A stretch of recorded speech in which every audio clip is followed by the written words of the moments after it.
If you like the story, you can support the author on Patreon. Link is in the description. Chapter 181, The Emperor Enters the Battlefield, Mika vs Suzanu. Mine. Nayenda whispered, her voice filled with grief as she watched the distant lightning strike from the shadows of the forest. She had always held high hopes for Mine. After all, Mine had inherited Pumpkin, Nayenda's former Teigu. In a way, Nayenda was Mine's mentor. She knew that despite Mine's often prickly demeanor, she was a calm and collected assassin in battle, a truly skilled professional. But now, she was gone. There was no chance of survival after such a devastating attack. Tears streamed down Nayenda's face. She would never show such vulnerability before her subordinates. As their leader, she had to project strength and composure. But here, in the solitude of the forest, she could allow herself this moment of grief. After a brief period of mourning, Nayenda regained her composure. Akame and the others can't continue fighting, they need to retreat. As for the mission, I trust Mine's abilities. But they're trapped, they can't retreat easily. In that case. Nayenda's expression hardened with resolve. This was precisely why she had come. Suzanu, manifest. Her voice echoed through the forest, reaching Suzanu's ears. Recognizing his master's voice, Suzanu knew this was the moment he had been waiting for. Understood. Arg. A surge of power erupted from within Suzanu, accompanied by a terrifying aura. This was a special ability possessed by all biological-type Teigu. Berserk mode. However, Suzanu's berserk mode was unique, far surpassing that of other biological Teigu. It was called Megatama Manifestation. Megatama Manifestation could only be used 3 times. Each activation consumed 1/3 of the user's life force, amplifying Suzanu's power exponentially. After 3 uses, the user would perish. The immense power came at a steep price. Upon activation, Suzanu gained 3 special abilities. Amatsuyu, Yata no Kagami, and Yasakani no Megatama. Amatsuyu was an incredibly long, powerful spirit sword capable of devastating attacks. Yata no Kagami was a massive mirror worn on Suzanu's back. Yasakani no Megatama granted Suzanu incredible speed. Yasakani no Megatama. Suzanu instantly appeared before Wave, slashing at his armor with Amatsuyu. The blow shattered Wave's armor, sending him crashing into a wall. Wave. Tatsumai, run, and Siryu, alerted by Suzanu's transformation, shouted in concern. But Wave was in no condition to respond. And the battle raged on. Run, having dodged Lubbock's threads, saw Wave being struck and shouted his name. But before he could react, Suzanu appeared behind him. Run, look out! Tatsumai, maintaining his transparent world, had seen Suzanu's movement. But he was too fast, even for Tatsumai to react in time. By the time Run heard Tatsumai's warning, he had already sensed Suzanu's presence. The sheer force of his approach created a gust of wind that sent shivers down Run's spine. Damn it! He quickly turned, shielding himself with his wings and arms. But it was too late. He was struck with earth-shattering force, crashing to the ground. Suzanu landed, his assault continuing without pause. He appeared before Koro, slicing the biological Teigu in half with a single stroke of Amatsuyu. He then kicked Siryu, sending her flying into the forest. In moments, the Imperial Guard's 4 Teigu users were down, leaving only Tatsumai. Wave. Run. Siryu. Tatsumai roared in fury, unleashing a torrent of lightning. Bullet, already weakened by the repeated electrical shocks, collapsed, unable to move. Tatsumai appeared before Suzanu. He had to stop him before he could harm his comrades any further. Arg! Knowing he was no match for the Berserk Teigu in his normal state, Tatsumai activated his skills, pushing his power to the limit. Although Transparent World allowed him to anticipate Suzanu's movements, his body couldn't keep up. He had to unleash his full power. Crash! As Tatsumai's power surged, a wall crumbled, and Akame emerged, sent flying backward. She landed gracefully, her gaze fixed on the source of the impact. Be careful, there's a stronger one inside, she warned. Night Raid, who had been preparing to surround Tatsumai, turned their attention to the compound. 6 figures emerged from the dust cloud, 4 of them radiating a powerful aura. Sister, are you trying to escape? Kurom stepped forward, a sinister smile on her face as she addressed Akame. I'm disappointed. Ignoring her taunts, Akame turned to her companions. Be careful. That's Kurom from the Empire's assassination unit. Her Teigu is March of the Dead, Yutsufuza. It allows her to control corpses, summoning them to fight alongside her. Those 3 beside her are her puppets. They're incredibly strong. Don't underestimate them. Kurom, isn't that Akame's younger sister? Leone asked, her voice filled with concern.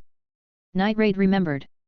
They exchanged glances, their expressions a mix of apprehension and sympathy for Akame. A battle between sisters, how tragic. That's right. I am her sister, and I will kill her. Kurom declared, her eyes burning with hatred. Traitors to the Empire will be punished by death. She raised her Teigu, preparing to unleash its full power. In the previous battle, she had only summoned 3 corpses. That was her limit for maintaining her own combat abilities while controlling her puppets. It was also her strongest form in a one-on-one fight. This was the form she used against Akame. But now, she was facing a group battle. And for that, she needed to unleash Yutsufuza's full power. Wait! A sharp voice cut through the air just as the 2 sides were about to clash. Sheely and Bullet looked up in surprise. It's him. It was Mika. Sheely and Bullet's eyes widened with apprehension. They hadn't forgotten their previous encounters with him. Who is he, Bullet? Leone asked urgently, staring intently at Mika. The moment she saw him, her danger sense blared. Even though he wasn't releasing any aura, she felt a terrifying presence, like a bottomless abyss. Just looking at him made her legs tremble. He's the one I told you about, the one mine and Sheely encountered, the one with power rivaling the Empire's strongest. He's also the one I suspect is the current Emperor. Bullet couldn't help but smile wryly. What a night! Just as they had gained a slight advantage, 2 more boss-level opponents had appeared. What? The Emperor? Night Raid stared at Mika in disbelief. The current Emperor was the one who had publicly executed Minister Honest, overthrown General Budo and General Esteth, and seized the throne. He was also the one who had unleashed that devastating flame sword that split the capital in half. Such an individual naturally attracted attention. But Mika ignored them. He was looking at Suzanu, a smile playing on his lips. I'll handle this one.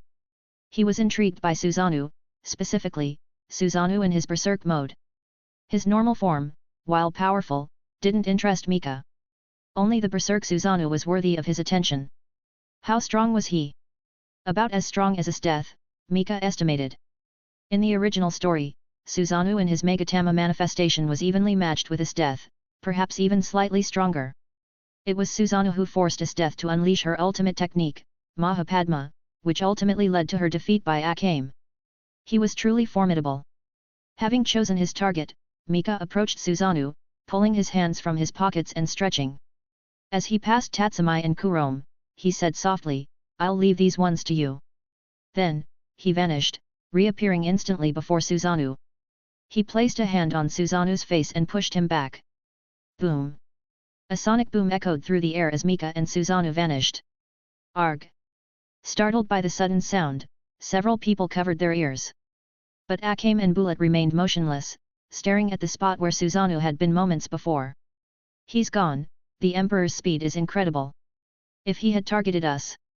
Bullet trailed off, but Akame understood his unspoken fear.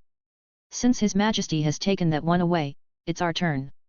Kurom's grin widened as she raised her blade. This time, no one could stop her. Come, my companions. Let's execute these traitors. With Yutsufuza, she summoned 4 more corpses to join her puppets.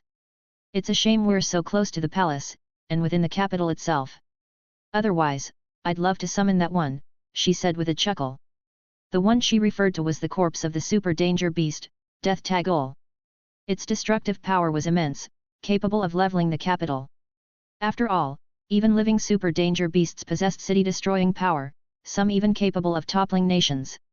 In a way, this world wasn't ruled by humans, but by danger beasts. Even without summoning Death Tagul, Kurom's current puppets were a formidable force. She had summoned Doya, an elite assassin from the northern tribes. Wall, a renowned bodyguard specializing in defense. Ape Man, danger beast. Rokugu, a general who had betrayed the Empire. Henter, a survivor from a foreign land, and one of Kurom's proudest creations. And finally, Siura and Mei, two of the 4 Rakshasa demons she had recently acquired. She had also once controlled Natala, her former companion. However, after Ermid's treatment helped her overcome her twisted mindset, Kurom had released Natala from Yitsufusa, allowing him to rest in peace. Even so, with the addition of Sayura and Mei, Kurom was now stronger than ever. Chapter 182, Mika's Delight and Insight, The Battle's End. This isn't good. Bulat muttered, observing the enemy forces. With Kurom unleashing the full power of her Teigu, March of the Dead, Yitsufusa, their numbers had swelled from 2 to 9. This put Night Raid at a severe disadvantage. After all, only 5 members of Night Raid were present. Akame, Bulat, Shili, Leon, and Lubbock. They were outnumbered almost 2 to 1. It's a difficult situation, but their leader isn't here. We still have a chance to escape, Nayenda said, emerging from the forest, her fists clenched. Boss! Night Raid's spirits lifted at her arrival. The leader of Night Raid has joined the fray.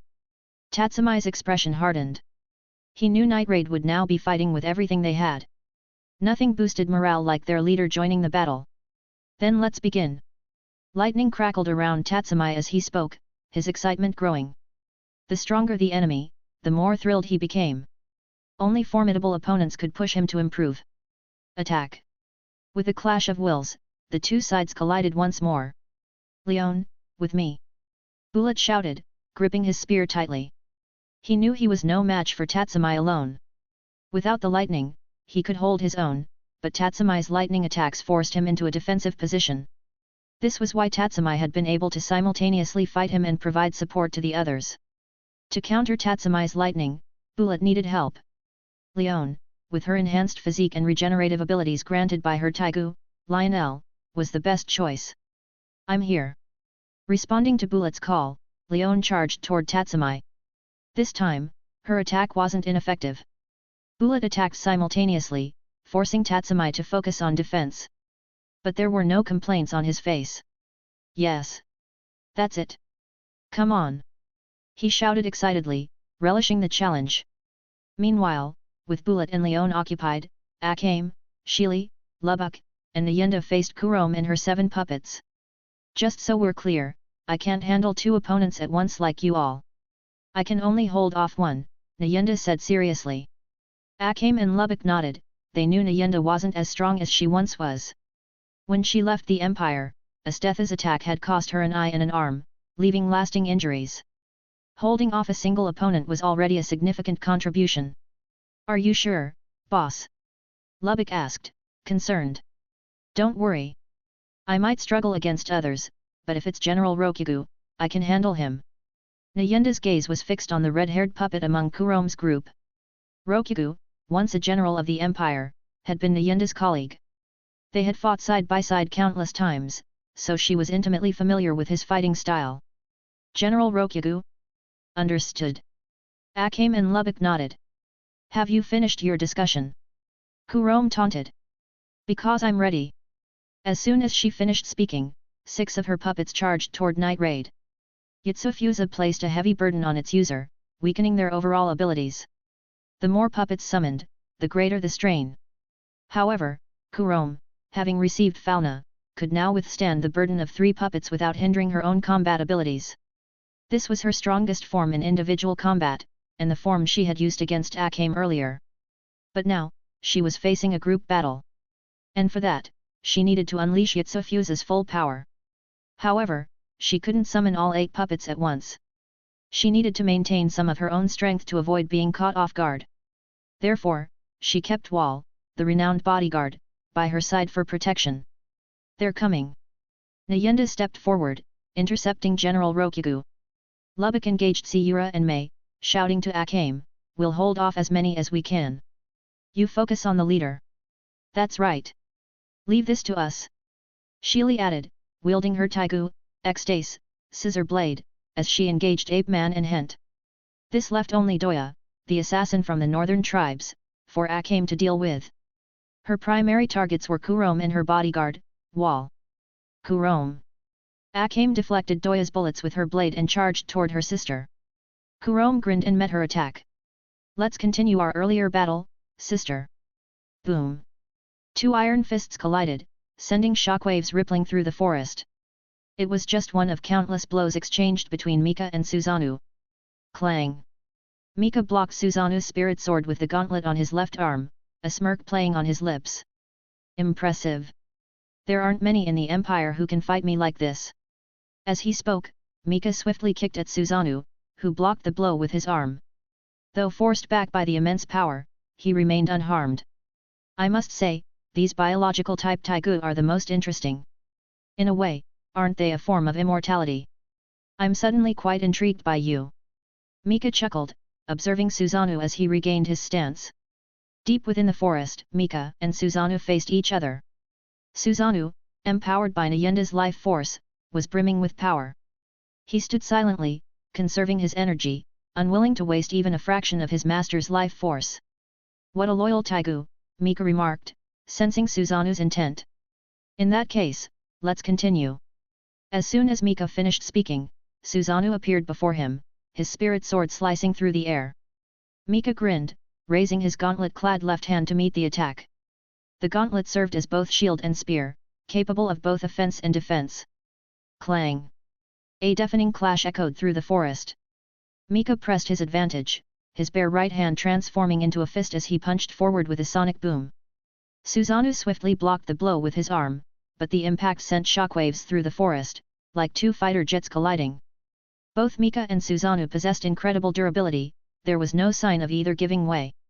However, the force of their clash devastated the surrounding forest. The small wooded area outside the palace couldn't contain their destructive power. They were like bulldozers, leaving a path of destruction in their wake. The forest's inhabitants fled in terror. Exhilarating! Mika roared with laughter, reveling in the thrill of the battle. He loved this feeling of power. In this world, only Esteth and Suzanu could provide such a challenge. But Esteth was currently stationed in the north, overseeing the newly conquered territories and awaiting the completion of the railway. Therefore, only Suzanu could provide him with this exhilarating experience. But it was temporary. Knowing this, Mika savored every moment, unleashing the battle lust he had suppressed for so long. Meanwhile, the battle between Night Raid and Tatsumai's group intensified. Despite being outnumbered 2-6, Tatsumai and Kurom held the advantage. Tatsumai, empowered by his skills, grew stronger with each passing moment, easily handling both Leon and Bullet. As for Kurom, her advantage was even more pronounced.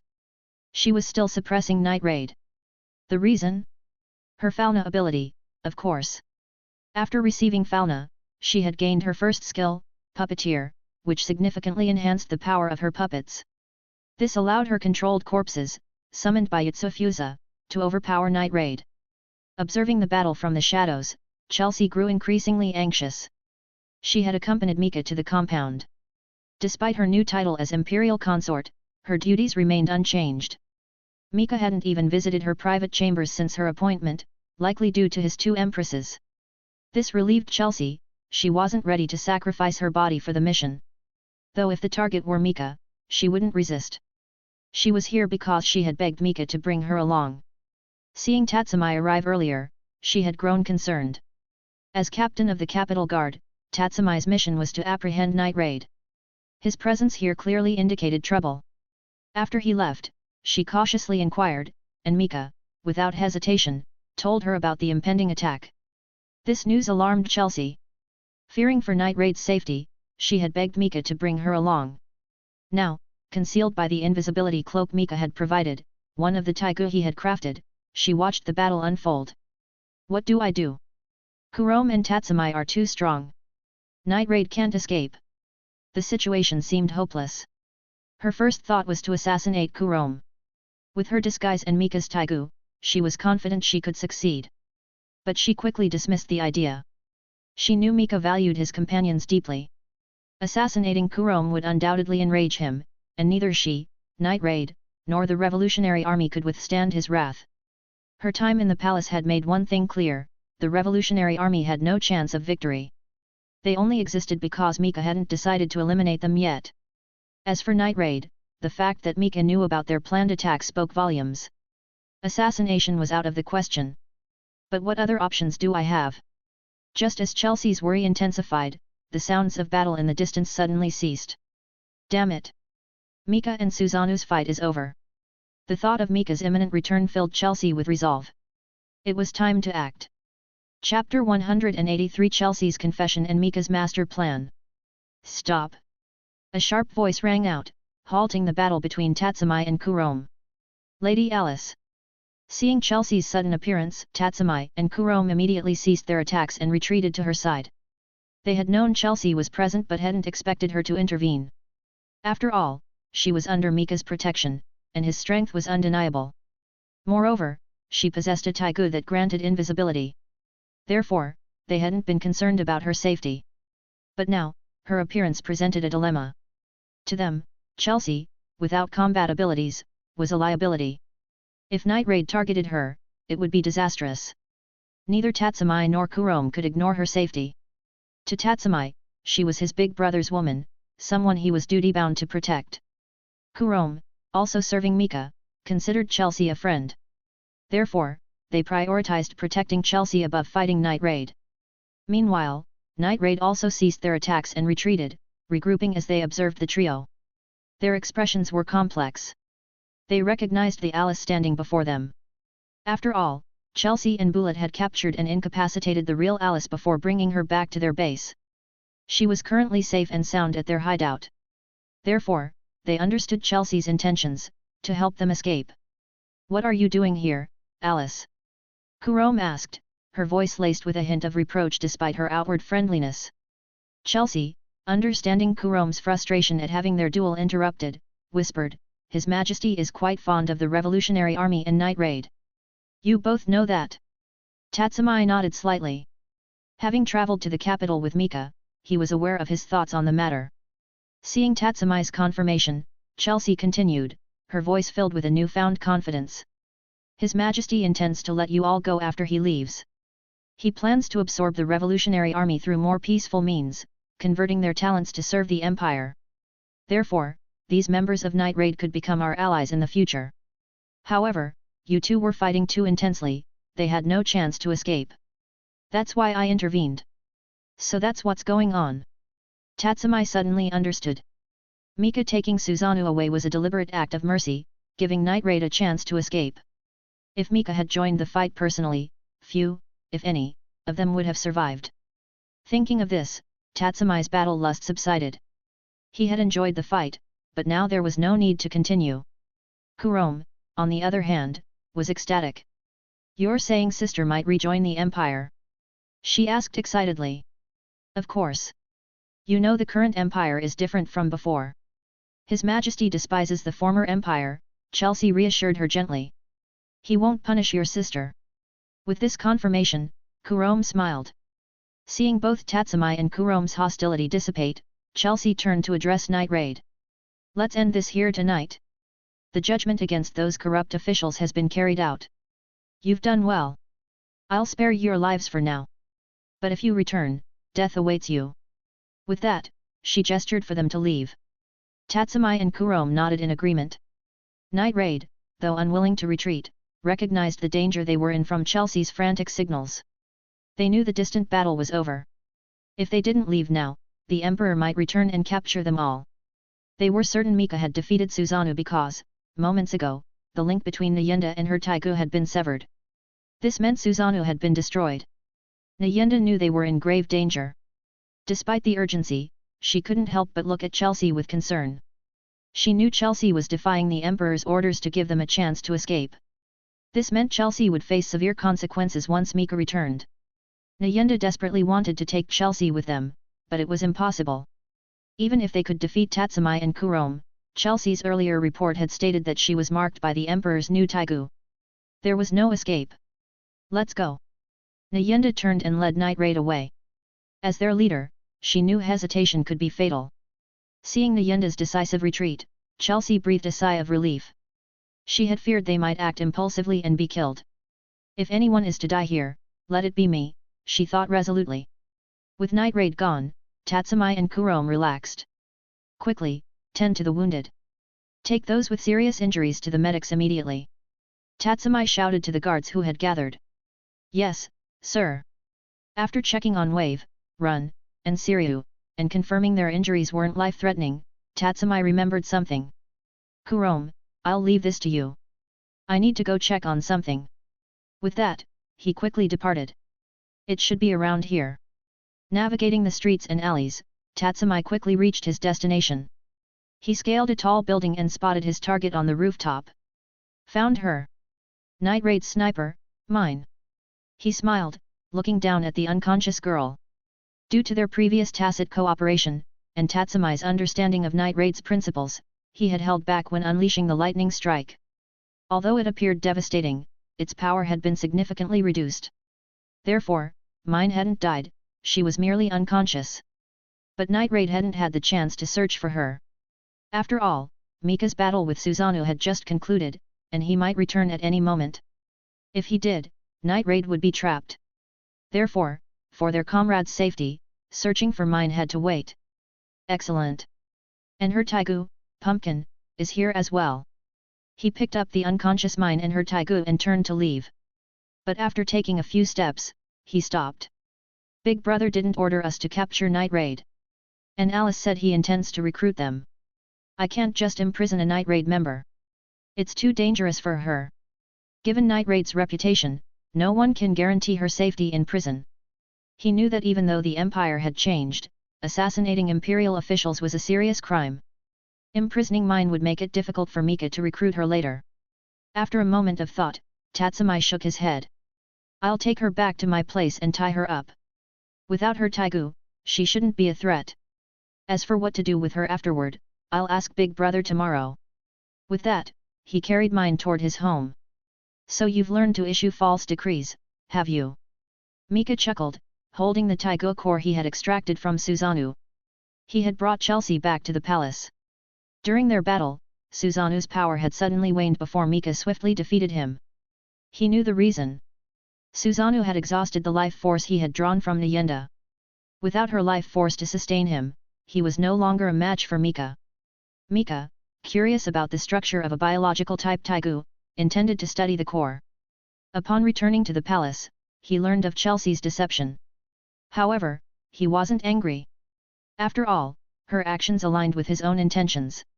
Although Mika held a certain respect for Night Raid, he wouldn't jeopardize his own familia's safety for them. His instructions to Tatsumai and the others had always prioritized their survival. Even if they killed Night Raid members, Mika wouldn't be concerned. Death was, after all, an assassin's fate. Mercy was only an option when they held an absolute advantage. After all, to Mika, his own familia was paramount. As long as his companions were safe, sparing the enemy was acceptable. However, he still needed to address Chelsea's actions. He couldn't simply ignore her defiance. Seeing Mika's calm demeanor, Chelsea was overwhelmed with guilt. She decided to confess. I'm not really Alice. I'm a member of Night Raid, a spy sent to infiltrate the palace. Raising her head to meet Mika's gaze, a cloud of smoke enveloped her, and her true form was revealed. I let Night Raid escape because I'm one of them. I deceived you. Please, kill me. Closing her eyes, Chelsea awaited her fate. She had never feared death. Jia Foundation, Imperial Arm of Disguise. So this is your Teigu, Mika chuckled, looking at the makeup box in her hand. Observing her resolute expression, Mika's heart stirred slightly. You were prepared to die when you let your comrades escape, weren't you? He asked, approaching her. Yes, she replied, her eyes still closed, her resolve unwavering. Mika gently lifted her chin with his finger. You are even more beautiful than Alice, he said softly. Thank you for the compliment. Please, kill me. Are you truly so eager to die? Yes. I've accepted my fate. Then I won't grant you your wish. Captured spies are meant to suffer, I won't let you die so easily. Chelsea's eyes snapped open at his chilling words, only to be met with Mika's smiling face. I have other punishments in mind. With that, he lifted her into his arms. What are you doing? I'm going to turn Imperial Consort Alice into Imperial Consort Chelsea. I'm going to exercise my Imperial privilege. With a playful grin, Mika carried her towards her chambers. It was the first time he had entered her rooms since appointing her as his consort. As dawn approached, the darkness of the night began to fade, the remnants of the battle between the Imperial Guard and Night Raid still lingering in the air. Lubbock stealthily returned to the scene. As expected, the Imperial forces have withdrawn. He carefully observed his surroundings before entering the courtyard where the corrupt officials had been staying. This must be the place Chelsea mentioned. Before Night Raid's retreat, Chelsea had subtly indicated the location of the other estate. After confirming Mika hadn't pursued them, Nyenda sent Lubbock to investigate. He quickly found secret mark on a wall. Digging beneath it, he unearthed a hidden message. It was from Chelsea. Chapter 184 Mine's Fate, Night Raid's loss. Abandon the capital. Nothing? Not even a trace of her Teigu. Nyenda's voice was filled with sadness as she received Akame and Leon's report. The Imperial Guard must have gotten to her first, she sighed, shaking her head. After ensuring their own safety, Nyenda had dispatched Lubbock to the previous battle site to gather intel, while Akame and Leon searched for Mine. But they returned empty-handed. They hadn't found Mine's body or her Teigu. Nyenda knew they had missed their chance to retrieve her during their escape. But she had a responsibility to the remaining members of Night Raid. She couldn't risk their lives for a retrieval mission. Unless Mine was still alive. However, no one, except perhaps Bullet and Leon, believed anyone could survive Tatsumi's lightning strike. They were unaware that its true power had been significantly reduced. "Boss, I'm back." Lubbock's voice interrupted their somber reflections. After all, Mine wasn't the only one they had lost. Chelsea, too, had likely met a grim fate. Having issued a false decree, regardless of whether her deception was discovered, her situation was dire. The message she had left might be her last. Therefore, they placed great importance on the intelligence Lubbock had gathered. "Give it to me." Nyenda snatched the note from Lubbock's hand. Her eyes widened in shock as she read its contents. "Damn it!" Her shock turned to anger. "They've been toying with us." Akame and the others exchanged puzzled glances. "What's wrong, Nyenda?" Nyenda looked up, her voice filled with rage. "Our base, it was exposed long ago. The Emperor has been watching us. He even knew the exact timing of our attack. To him, we're nothing but insignificant pawns, easily disposable." "What?" Night Raid was stunned. Leon, impulsive as ever, snatched the note from Nyenda's hand, her eyes scanning its contents. The others crowded around her, eager to confirm the devastating news. But facts were facts. Even though they were unwilling to accept it, the message was clear. "Damn it!" Leon crumpled the note in her fist, as if crushing the Emperor himself. Ignoring Leon's outburst, Akame asked, "What do we do now, Nyenda?" Nyenda was silent for a moment, gathering her thoughts. "We retreat. This base is compromised." "Retreat? Where to?" Leon asked, unwilling to accept such a defeat. "To the Revolutionary Army's southern headquarters," Nyenda replied. "What?" Disbelief filled their faces. They hadn't anticipated such an outcome. "Could you explain your reasoning, Nyenda?" Akame asked, her brow furrowed in concern. Nyenda took a deep breath and addressed her comrades. "We know we're being watched, but we don't know how. What if they can track our movements? In that case, no matter how many times we relocate, we won't escape their surveillance. The Emperor could eliminate us at any time. Therefore, returning to headquarters is our safest option. After all, the Empire already knows its location. Furthermore, under the current Emperor and Prime Minister Meli's rule, the Empire is thriving. Meli's reforms have been incredibly effective. The capital is now free of corruption. Under Night Crow's watch, no one dares break the law. Even if they did, Meli would deal with them before we could act. There's no place for Night Raid in the capital anymore. Therefore, instead of remaining here idle, we should return to headquarters and see if we can contribute to the revolution in other ways." A heavy silence fell over Night Raid as Nyenda finished speaking. They had been persuaded.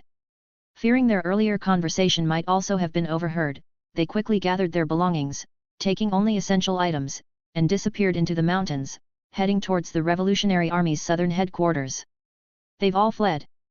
Mika chuckled, observing Night Raid's movements through his familiar. He knew his surveillance had been discovered. "You told them, didn't you?" he said, turning to the figure lying beside him on the bed, her face hidden beneath the covers. "What? Are you embarrassed?" He gently stroked her hair, then got out of bed and began dressing. "Don't worry, I won't harm them. But it seems they're heading to the Revolutionary Army's headquarters. We're bound to cross paths eventually. We'll deal with that when the time comes." Hearing Mika's words, Chelsea, still hidden beneath the covers, trembled slightly. But it was a situation she couldn't change. Seeing her continued silence, Mika shook his head and left the room. Last night, in his arms, she had seemingly surrendered. But now she had changed her mind. Women are truly fickle, he thought with a smile as he headed towards his study. As emperor, he had duties to attend to.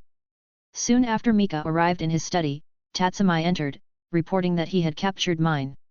You rescued her? I thought you had killed her, Mika said, surprised. He genuinely believed Mine had perished under Tatsumi's lightning strike. After all, it had appeared incredibly powerful. And Tatsumi's actions had seemed reasonable. Mika knew him well. He knew that Tatsumi, to protect his comrades, could unleash terrifying power. In the original story, it was the support of his companions that allowed Tatsumi to reach his full potential. Now, his allies weren't Night Raid but Siryu, Wave, Run, and Kurom, all formidable individuals. But his personality remained unchanged. He would still unleash his full power to protect those he cared about. Therefore, Mika hadn't been surprised when Tatsumi seemingly killed Mine. After all, she had nearly killed Siryu. In the original story, although Tatsumi was admired by many women, it was Mine who ultimately became his wife. And in the manga, she had even borne his child. But perhaps this turn of events is more interesting, Mika mused, recalling Tatsumi's report. I understand your concerns, you were right not to imprison her. As Alice mentioned last night, I intend to recruit these individuals. After all, like us, they're fighting to change this corrupt world. In a sense, the Revolutionary Army shares our ideals. Tatsumi nodded in agreement. Therefore, keep Mine at your place for now. Use your persuasive skills and see if you can convince her to join our side. Talented snipers like her are rare. Me? But, isn't that inappropriate? Tatsumi was taken aback. Keeping a girl tied up in his home seemed problematic. Big brother, I still have to fight Night Raid. You know their methods, I need to focus. I don't have time to watch over her. Don't worry about Night Raid, they're gone, Mika said with a dismissive wave. Gone? What do you mean? Tatsumi asked, surprised. The imperial capital no longer offers them any opportunities. They had no choice but to leave. That's all thanks to Meli. Tatsumi fell silent, considering Meli's reforms and the vast reach of the Nightcrow intelligence network. Under Nightcrow's constant surveillance, who would dare break the law? No one knew if they were being watched. The thought of their imprisoned colleagues must have terrified the remaining officials. There was indeed no place for Night Raid in the capital anymore. Tatsumi hadn't imagined that it would be Meli and Nightcrow, not Teigu users like himself, who would ultimately drive Night Raid away. What should I do then? Return to the military. I trust you haven't forgotten what I instructed you to learn from General Budo. Of course not. Good. I need you to lead the army and continue our campaign against the northern tribes. Thanks to Meli's efforts, many regions that had slipped from the Empire's control were now back under their authority. However, due to Minister Honest's years of neglect, many local authorities had become entrenched in their power. The Empire's direct influence was limited, reaching only the county level. Below that, powerful families held sway. This was one of the reasons the Empire had crumbled so quickly under the Revolutionary Army's attacks in the original story, a combined effort by local families, the Revolutionary Army, and foreign tribes. Therefore, to truly rule the Empire, Mika needed to cleanse both its internal and external threats. The question was, which to address first? Conventionally, internal stability was paramount before engaging external threats. This was wisdom passed down through millennia. But Mika chose the opposite approach. He would deal with the foreign tribes first, then cleanse the Empire's internal corruption. His current situation was unlike any historical precedent. His internal crisis was self-inflicted. As the saying went, imperial power rarely reaches the countryside. This held true in this world as well. Local villages and towns had always been under the control of powerful families, who had gradually replaced the Empire's appointed officials. Compared to these entrenched families, the Revolutionary Army was a minor threat. As long as they weren't provoked, these families wouldn't rebel. They preferred exploiting the local populace. But while they might not want conflict, Mika did. However, challenging them would undoubtedly lead to widespread unrest, putting the Empire at great risk. If the foreign tribes took advantage of this internal strife, the consequences could be dire. Therefore, he would deal with the foreign tribes first. Then, under the guise of consolidating control over the newly acquired territories, he would build railways to the border regions, later expanding the network under the pretense of promoting trade. Once the railways were complete, transporting troops and supplies would become significantly easier, simplifying future campaigns against rebellious local factions. Moreover, this war against the foreign tribes would serve as excellent training for his troops. While imperial authority rarely reaches the countryside, religion is everywhere. I will spread the path of the forge throughout the empire. Ultimately, uniting secular and divine power to achieve absolute rule. A smile touched Mika's lips. Chapter 185, Mika knew godly Teigu and ambition. Time flew by. Under Mika, Ermid, and Meli's rule, the once declining empire flourished, brimming with newfound vitality. Thanks to Meli's meticulous planning, the railway construction proceeded smoothly and was expected to reach Asthetha's northern territories soon. Unlike Mika's previous world, this world possessed extraordinary powers. Influenced by this, the people were inherently stronger, and forging iron was a relatively simple task. After all, they had already developed firearms. Furthermore, with Dr. Stylish's scientific expertise, and the Empire's resources dedicated to this project, progress was rapid. This was the legacy of a 1,000-year-old empire. These are turbulent times, Mika mused, looking at the map spread before him. The routes marked in red indicated the path of Tatsumai's army, currently campaigning against the southern tribes. Since Night Raid's departure, Tatsumai, Wave, and Run had rejoined the military, continuing their training in leadership and strategy. After Asthetha's northern campaign concluded, and her troops returned to the capital for rest and reward, they had been dispatched south under Tatsumai's command.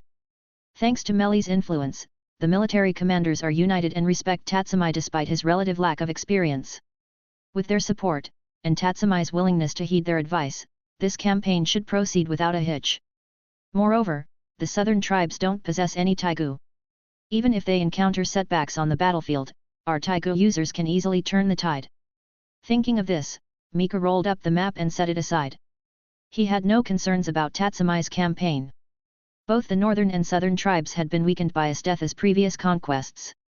While ignoring them would allow them to recover, treating them as serious threats would be an overestimation. They couldn't muster any significant resistance. However, with so many large-scale projects underway, caution is still necessary. The Empire's military was currently divided into 4 forces. 1. Under Asthetha's command, securing the northern territories. Another, led by Tatsumai, campaigning against the southern tribes.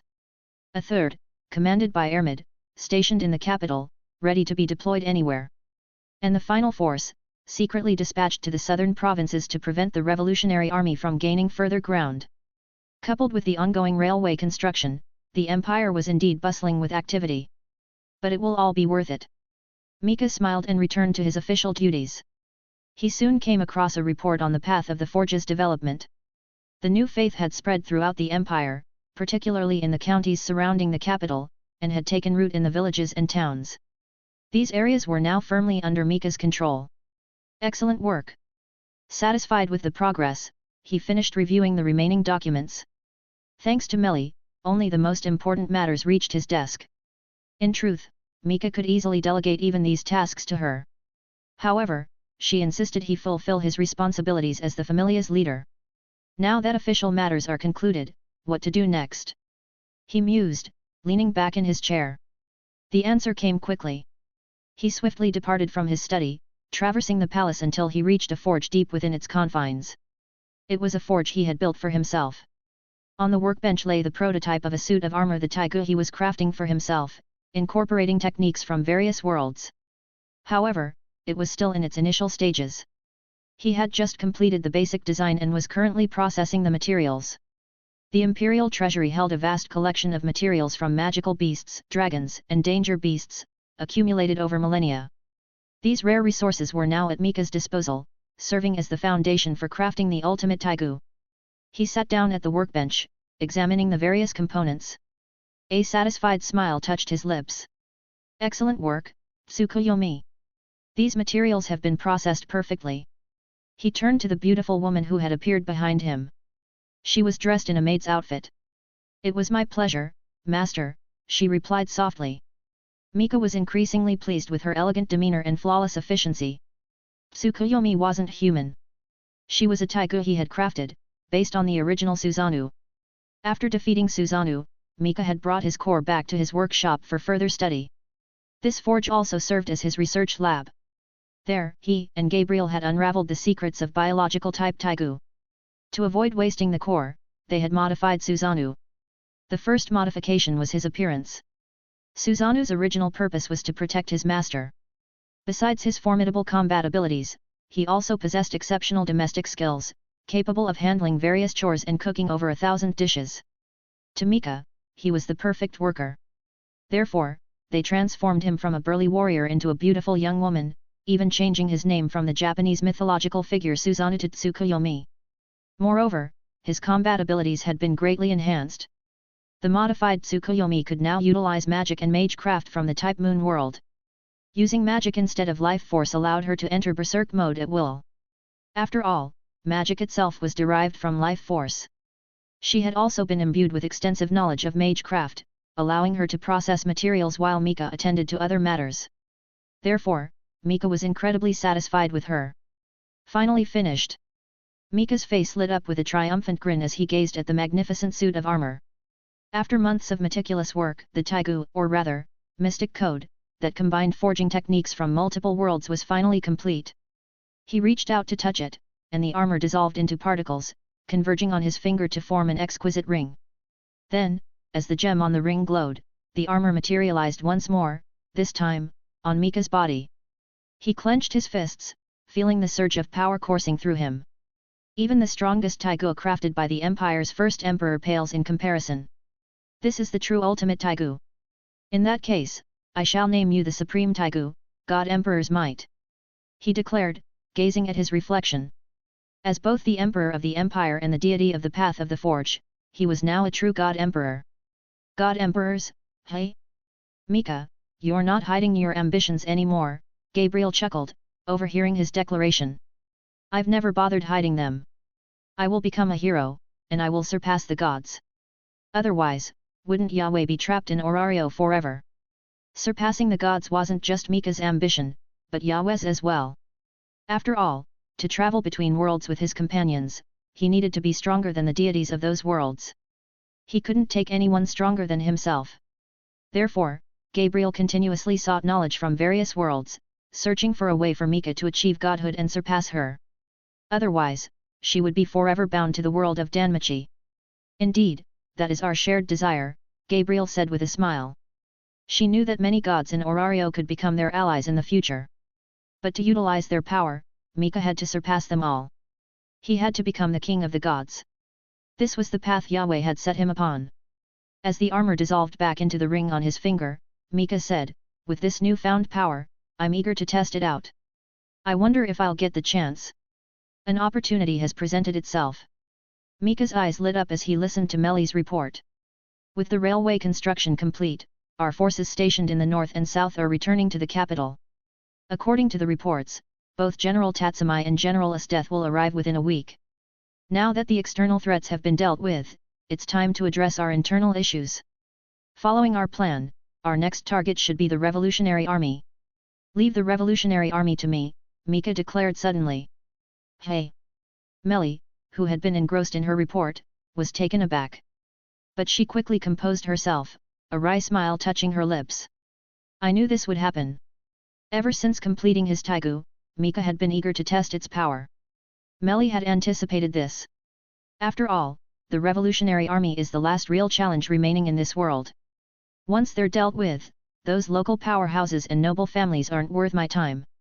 Mika knew that only Teigu users posed a true threat. Those without Teigu were insignificant. I understand. I'll handle the arrangements, Meli said with a sigh. So, it has finally come to this. Nayenda stared at the intelligence report from the capital. The Empire had declared war on the Revolutionary Army. However, they weren't deploying a large army, only 10,000 elite soldiers, unlike their campaigns against the foreign tribes, which involved hundreds of thousands. Apparently, they're gathering Teigu users from all over the Empire. This suggests they intend to rely on Teigu users as their core fighting force, Lubbock explained. A wise decision, considering the number of Teigu users within the revolutionary army. If only we had acted when the foreign tribes were attacked. Nyenda sighed. Akame and the others frowned. They knew she had proposed such a plan, but it hadn't been accepted in time. Even when they realized their mistake, the opportunity had been lost. It couldn't be helped. The revolutionary army had become impure. During their rise, they had accepted support from various sources, supplies, food, manpower from all over the country. While this aid had fueled their rapid growth, it had also complicated their leadership. Nyenda's earlier proposal, upon reaching the higher UPS, had sparked heated debate. The empire, far from collapsing, was thriving under the new leadership. This had alarmed many within the revolutionary army, who were hesitant to openly challenge the empire. After all, they had been preparing for revolution, not actively engaging in warfare. Once they committed to open rebellion, there would be no turning back. Ultimately, though the revolutionary army's leader had agreed with Nyenda's plan, it was too late. Meli, anticipating their move, had already dispatched troops to the south, thwarting their plans. This setback had exposed a weakness in the revolutionary army's leadership. They began restructuring, consolidating power and strengthening the leader's authority. Nyenda agreed with this reform, but the lost opportunity wouldn't return. The revolution had yet to begin. In that case, our hopes for victory rest on your shoulders, she said, looking at her comrades. Let the revolution begin. Let us forge our own path. Chapter 186 Amnesty Rejected. Mika attacks revolutionary army. What? The southern provinces have fallen. Mika frowned slightly, reading the urgent report that had been rushed to the capital. I thought Meli dispatched a significant force to the southern provinces? I didn't expect the revolutionary army to break through their defenses. It is quite surprising, Meli admitted. But it also demonstrates the revolutionary army's strength. They're not to be underestimated. Even she hadn't anticipated such a decisive victory. Despite her precautions, they had managed to achieve a significant breakthrough. Strong, you say? Mika chuckled. The stronger they are, the more excited I become. He turned to Meli. How are the preparations for our troops coming along? Everything is ready. We can depart at any moment. Then tomorrow it is. No need to wait for an auspicious date. We will be victorious, Mika declared, his voice filled with confidence as he gazed toward the distant horizon. Understood. I'll finalize the arrangements, Meli replied with a smile, leaving to carry out his orders. The next day, at the imperial capital's train station, soldiers boarded the trains, preparing for the expedition. Mika sat in the foremost car, accompanied by Kurom. He hadn't brought any other Teigu users. After all, his primary objective for this campaign was to test his new Teigu. With his current strength, individual Teigu users from the revolutionary army were no match for him. Only a combined assault from all of them would provide a worthy challenge. Therefore, he had denied both Tatsumai and Estetha's requests to accompany him. As for Kurom, Ermid had insisted. After all, she was Kurom's superior and had assigned her to be Mika's personal guard. It wouldn't be appropriate for her to remain in the palace while Mika, the emperor, was on the battlefield. Excuse me. Tsukuyomi entered, pushing a cart laden with food and drinks. Master, I've brought refreshments. Mika glanced at the offerings and shook his head. I'm not hungry. You can leave it for now. Yes, master. She placed the cart to the side and stood beside him, awaiting further instructions. Kurom, who had been sitting nearby, licked her lips and stealthily approached the cart. Mika chuckled, observing her actions from the corner of his eye. For this expedition, he had only brought Kurom and Tsukuyomi. Their combined strength was more than sufficient. While he fought, they could prevent any interference, allowing him to unleash his full power.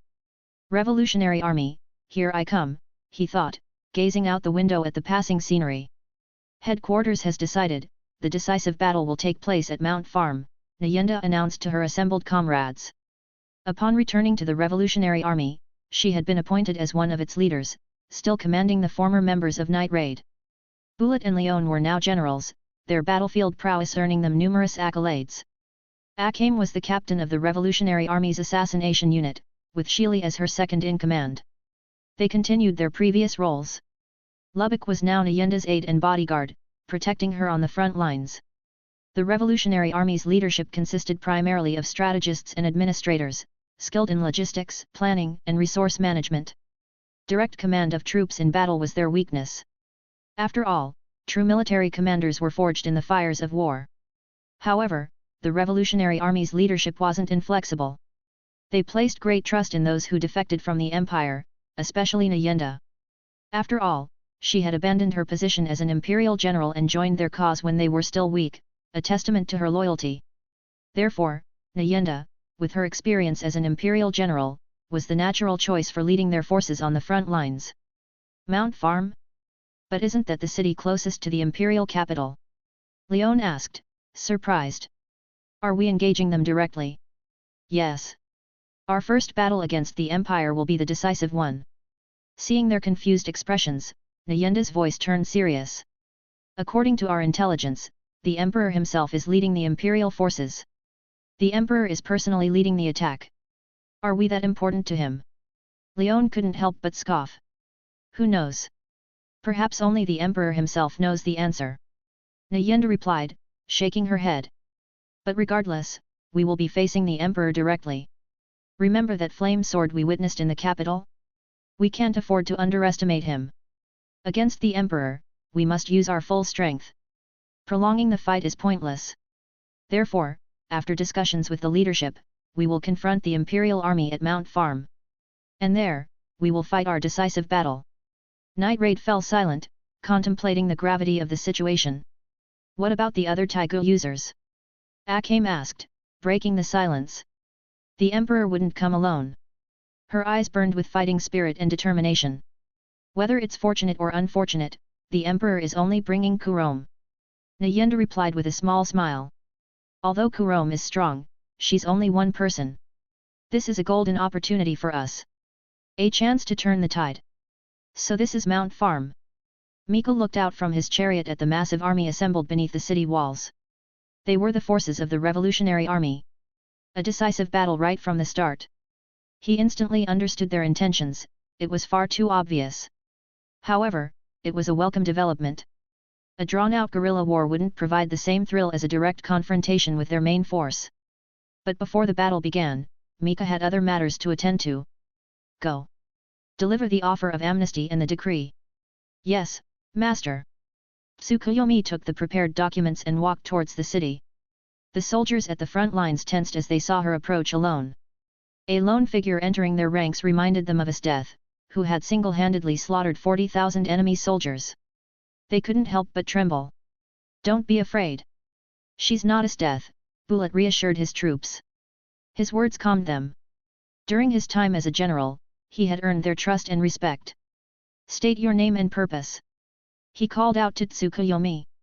I am an envoy of His Majesty the Emperor, here to deliver a message and a decree to the leader of the Revolutionary Army, she replied calmly, unfazed by the massive army before her. Her composure stemmed not only from her nature as a Teigu but also from her absolute confidence in her strength. An envoy? In times of war, envoys are spared. Bring her in. After a brief hesitation, Bullet ordered his men to escort her into the city. Wait. As they passed each other, Bullet suddenly stopped her. He felt a strange sense of familiarity. Have we met before? No, Tsukuyomi replied, her expression unchanged. As Mika and Gabriel's creation, she possessed human-like intelligence. She understood Bullet's question but didn't consider her former self, Suzanu, to be the same person. As Tsukuyomi, this was her first encounter with him. Is that so? Despite her denial, Bullet's suspicion grew. Leon, take my place. I'll escort her into the city myself. Understood. Leon, sensing his unease, nodded and took his position, watching as he led Tsukuyomi into Mount Farm. A message and a decree from the Emperor. Nyenda took the proffered documents, a wry smile touching her lips. What could he be planning? Some kind of psychological tactic. Without opening them, she turned to her comrades. Keep an eye on her. I'll take these to the leader. Yes, boss. Nyenda quickly departed, returning moments later, her face edged with worry. What's wrong, Nyenda? Bullet asked, concerned.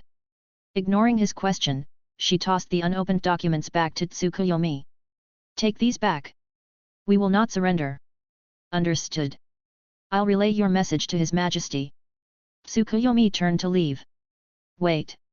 Nayenda called out. Have we met before? No. This is our first encounter, Tsukuyomi replied calmly. You also feel like you've seen her somewhere? I thought it was just me, Bullet interjected. Really? You feel it too? I do as well, Lubbock added. Nayenda turned to Lubbock. Do you know of Suzanu? Yes. He was my previous form. I was created from his core. What? This beautiful girl is Suzanu? Lubbock exclaimed. Damn, is this the Emperor's power? Such depravity. It's unforgivable. I'm so jealous. He wailed, having read many stories with similar transformations. Suzanu. Nayenda couldn't help but smile wryly. Suzanu, her former Teigu, a master chef and a valued companion, was now their enemy. What a twist of fate. She shook her head. You may leave. Tsukuyomi departed swiftly. Our chances of victory have just decreased significantly, Nayenda said grimly, watching her go. Although the Emperor hasn't brought many Teigu users, those he has brought are among the strongest. Once Suzanu activates his Megatama manifestation, we'll be hard-pressed to defeat him. Her worry intensified. Master, the Revolutionary Army has rejected your offer of amnesty, Tsukuyomi reported upon her return. That was expected. I foresaw this outcome, Mika replied with a chuckle. Then why bother sending her? Kurom asked, puzzled. To let them know they have a choice, he explained. In my message, I outlined my intentions and offered them a chance to join me. Though they've refused for now, they know it's an option. They're no longer cornered. Now, we simply need to force their hand. With that, he shouted, attack! And charged forward in his chariot. Chapter 187 Mika vs the Revolutionary Army. Attack! Mika's command sent the 10,000 elite soldiers behind him surging forward. Facing the Empire's charge, the Revolutionary Army responded in kind. Attack! Nayenda roared, and the 100,000-strong army of the Revolutionary Army clashed with the Imperial forces. There were no elaborate formations or cunning strategies, it was a brutal, primal clash of wills. But amidst the chaos, the most striking figure wasn't the charging soldiers, but Mika, driving his chariot at the forefront of the Imperial Army. Trample them! Gordius, Will of Heavens! Moo! Moo! Moo! The divine oxen bellowed, unleashing bolts of divine lightning as Mika charged towards the Revolutionary Army's lines. Arg! Ah! The battlefield echoed with Mika's excited shouts and the screams of the soldiers sent flying by the chariot's charge. Nayenda, watching from the city walls, felt her heart sink. What is that? Is it a new Teigu of the Empire? Lubbock asked, his voice filled with shock. But no one could answer his question. This isn't good. Nayenda muttered, observing the battle and the dwindling morale of her troops. Facing such an opponent, the ordinary soldiers were powerless. We can't hesitate any longer. She turned to Lubbock. Initiate Phase 2. We'll focus our attacks on the Emperor. Understood. Lubbock leaped from the wall, ready to join the fray. It was time for them to fight with everything they had. Ha ha ha! Is there anyone willing to challenge me? Mika laughed, wielding his spear as he rampaged through the Revolutionary Army's ranks. Against the Gordius wheel, the ordinary soldiers were helpless. He occasionally encountered skilled fighters within the Revolutionary Army, but they were no match for his spearmanship. Although he intended to recruit talented individuals from the Revolutionary Army, this was a battlefield. Only those who survived had a future. Stop, you bastard! With a furious roar, a golden blur appeared before Mika. Leone swung her fist at his head. But Mika wouldn't be hit so easily.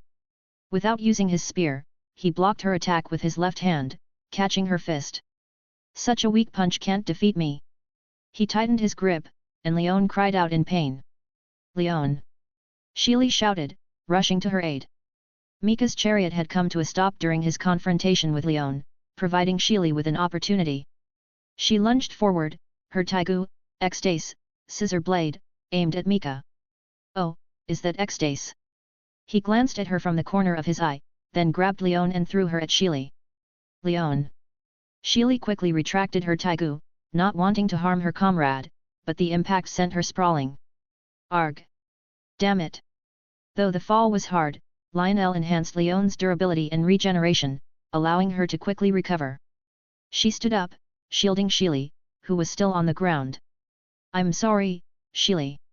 Facing Mika, she dared not help Sheely up. It's all right, Sheely said, getting to her feet despite the pain. Don't worry, we're companions. She opened her scissor blade, ready to fight alongside Leon. Oh, the power of comradeship. Mika chuckled, as if amused by their determination. He urged the divine oxen forward, driving the chariot toward them. Then let's see how strong your bond truly is. Look out! Leon shielded Sheely from the oncoming chariot. I'll stop him. Just as the chariot was about to strike them, a figure appeared before Leon. I'll be the one stopping him. Arg! Bullet, clad in the silver armor of Incursio, grabbed the necks of the divine oxen, bracing himself against their charge. With a mighty roar, he stopped them in their tracks. But he wasn't satisfied. He lifted the oxen and hurled them aside, flipping the Gordius wheel. You're quite strong, Bullet, Mika commented, leaping from the chariot before it crashed. He landed gracefully. Just then, a figure emerged from the shadows behind him. Sensing the killing intent, Mika instantly understood, their trump card had been played. Now, aim!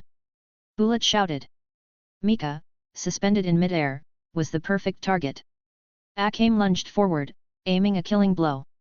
Do you really think you can succeed? Mika chuckled softly. The ring on his finger dissolved into particles, and he vanished from Aim's sight, replaced by a figure clad in armor. Ignite!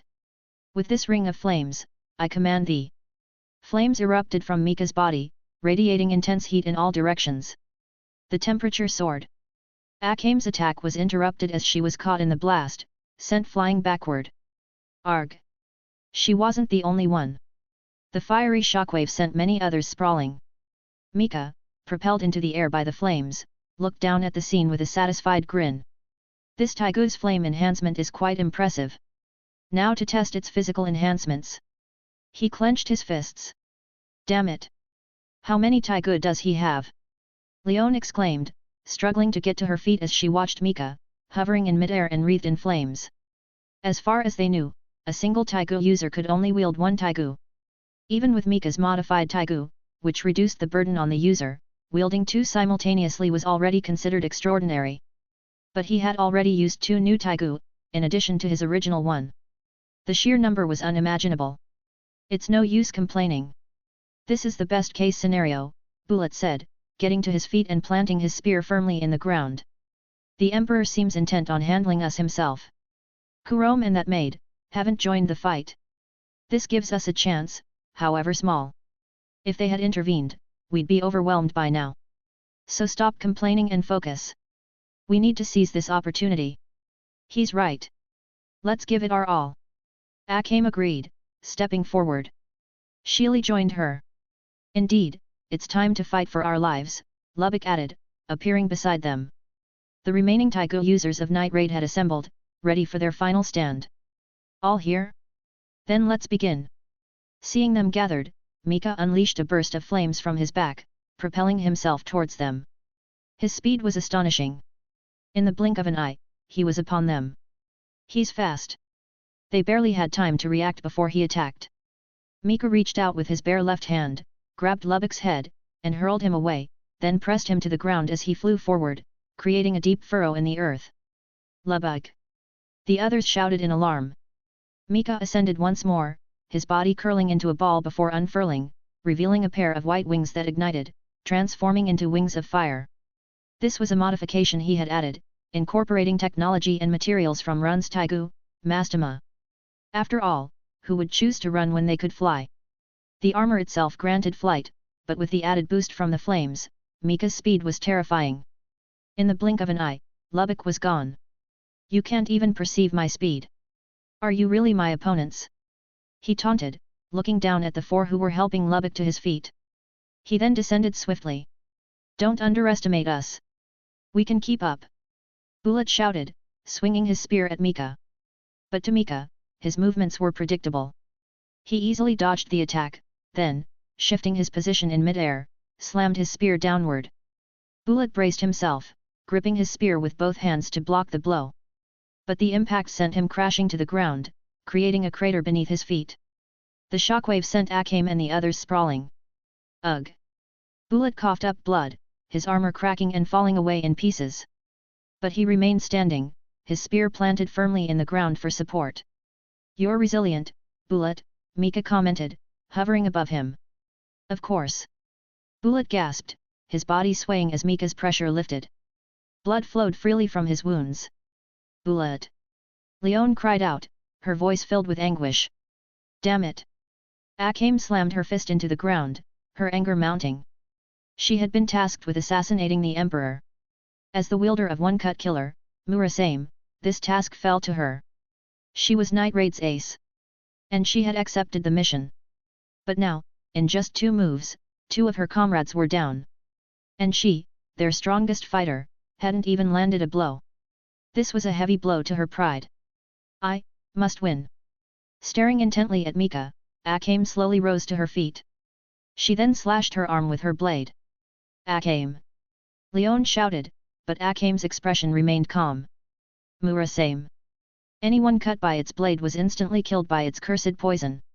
There were no exceptions. Even Akame had to be incredibly careful when handling it. However, few knew that this Teigu possessed a hidden ability, an ultimate technique accessible only to those it recognized as its true master.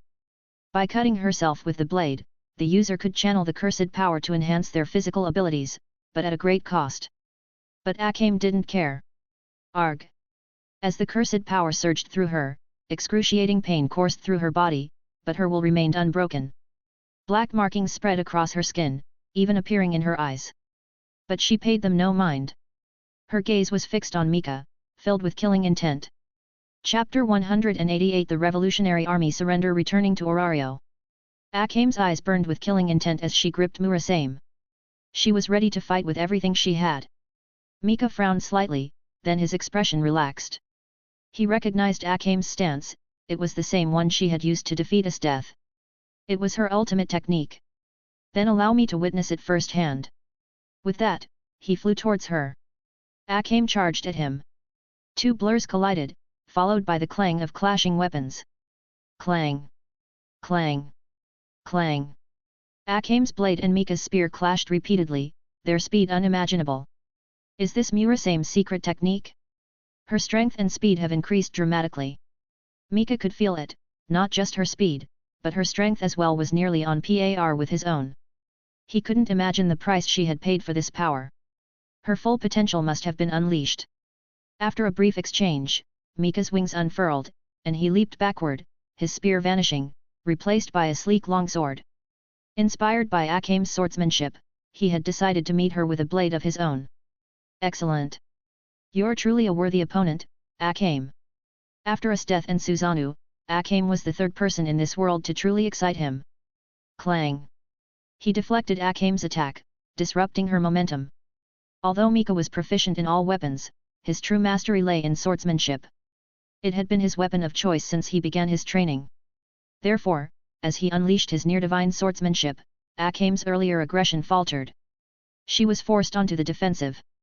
The shift from offense to defense had taken only a single change of weapon. Mika knew he was already invincible in this world. Even so, Akame managed to land a few blows during their duel. However, her blade couldn't penetrate his Teigu's defenses. Damn it! Arg! Akame, her usually stoic expression crumbling, cried out in frustration. Her blade carried the hopes of her comrades, but she had failed them. As I said, this battle's outcome was predetermined. Mika glanced at his undamaged armor. Using transparent world to perceive her every move, he seized an opening and delivered a powerful punch to her abdomen. Ugh! Akame coughed up blood and collapsed. Akame! Leone, who had been watching from the sidelines, unable to intervene, rushed to her side. This battle is over, Mika declared, turning to address Nyenda on the city walls. No. We haven't lost yet. Leone, holding Akame in her arms, swung her fist at Mika, but he caught it easily. Accept reality, Leone. He tightened his grip and threw her towards the approaching Shili, who, like before, was forced to choose between harming her comrade and defending herself. This time, they couldn't get back up. Mika raised his longsword, aiming it at the city gates. A blade of fire erupted from his sword, hurtling towards the wall. Boom! The city gate was cleaved in two, the force of the blast shaking the very foundations of Mount Farm. The soldiers, witnessing Mika's power, stopped fighting.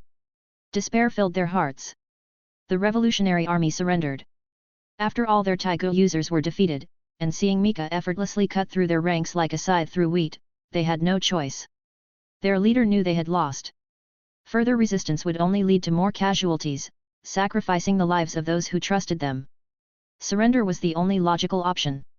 As Mika had stated, the revolutionary army understood his true intentions. They knew he shared their ideals. Therefore, surrendering was their best chance for survival. With their surrender, only one of the Empire's three major threats remained.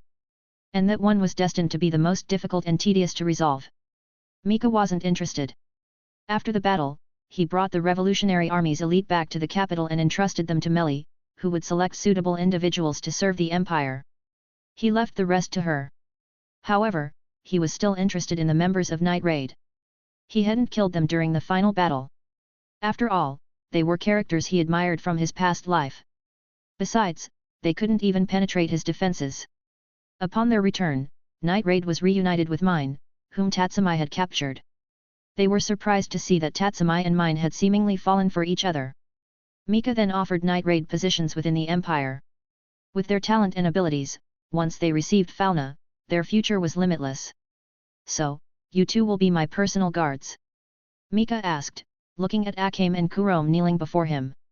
Yes, Your Majesty, Akame replied.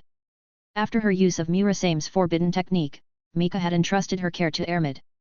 Kurom had stayed by her side throughout her recovery. It was a true reunion for the sisters. Akame, who had initially planned to disappear after the revolution, changed her mind. She had lived for herself long enough, now she wanted to be with her sister.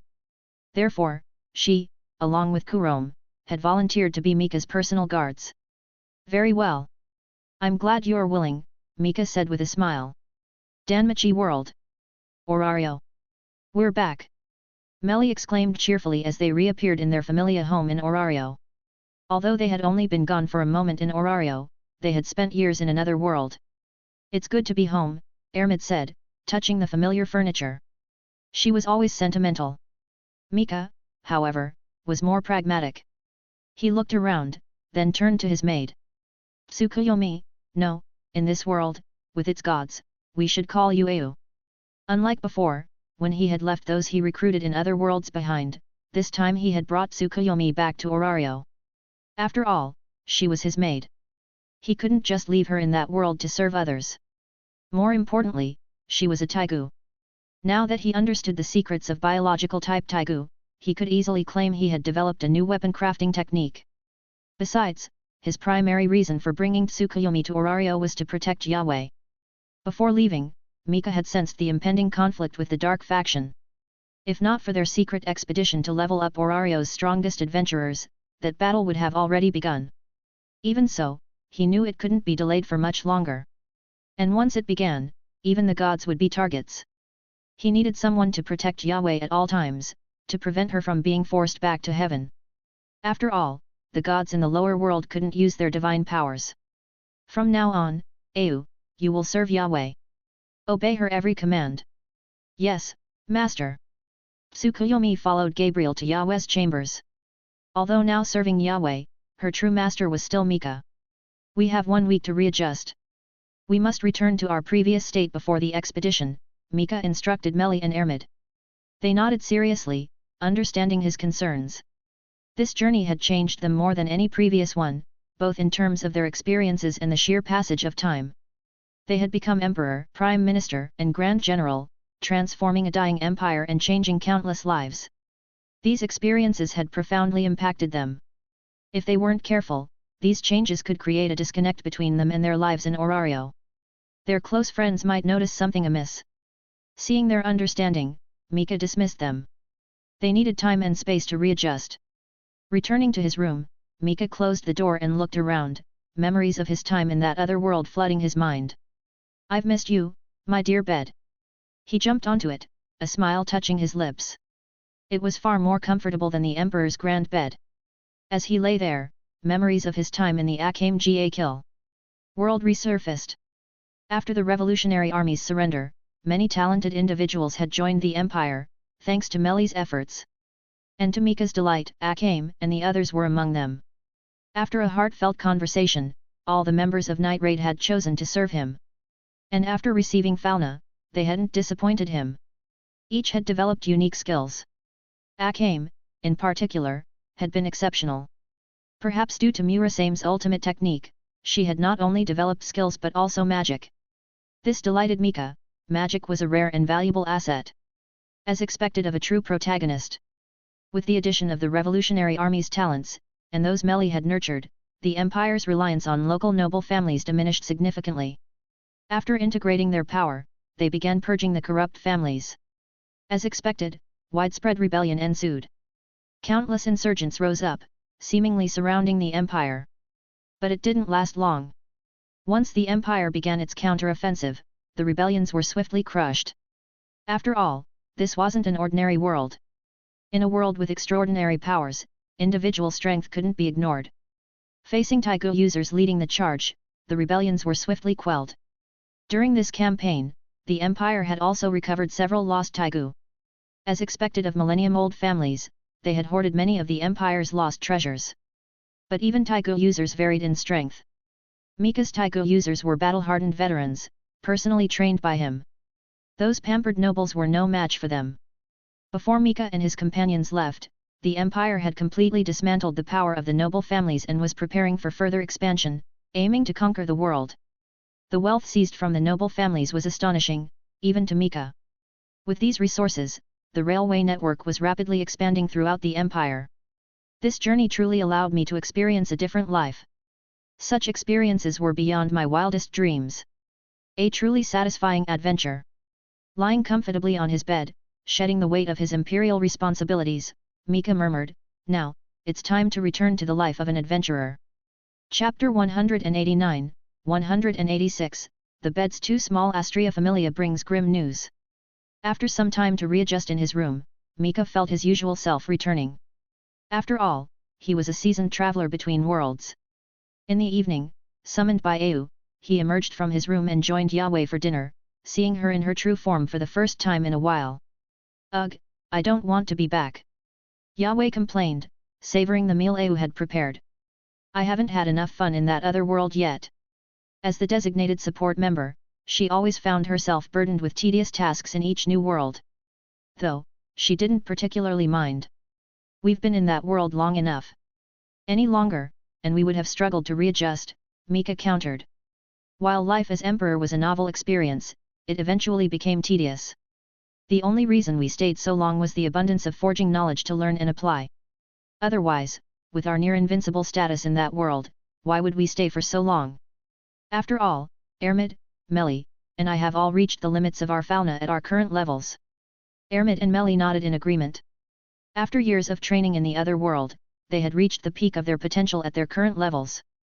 Mika was at the level 5 limit. Ermid and Meli were both at the level 4 limit. What they lacked now was a great achievement to trigger their level ups. Mika had already decided, Zald and Alfia would be their stepping stones. "Alfia, I won't be so easily defeated this time," he thought, recalling his previous encounter with her. After dinner, Mika enjoyed a relaxing bath and returned to his room.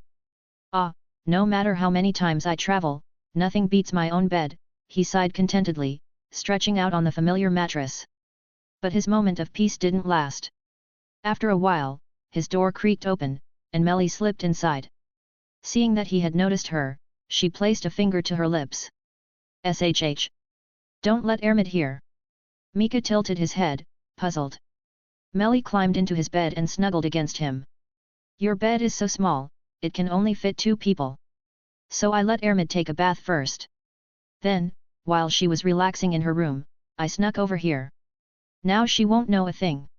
"Is that so? What a cunning plan, Meli." Ermid's voice echoed from the doorway, startling them.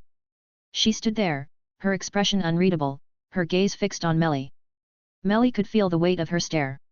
She burrowed deeper into Mika's embrace, hiding her face against his chest. But Ermid's frown only deepened. "You sly fox, Meli. If I hadn't noticed your little scheme, I wouldn't have known about your earlier activities. A blush crept across Ermid's face as she climbed onto the bed and reached out to pinch Melly's cheeks. If I hadn't been wary, you would have tricked me again. I'm sorry. I surrender.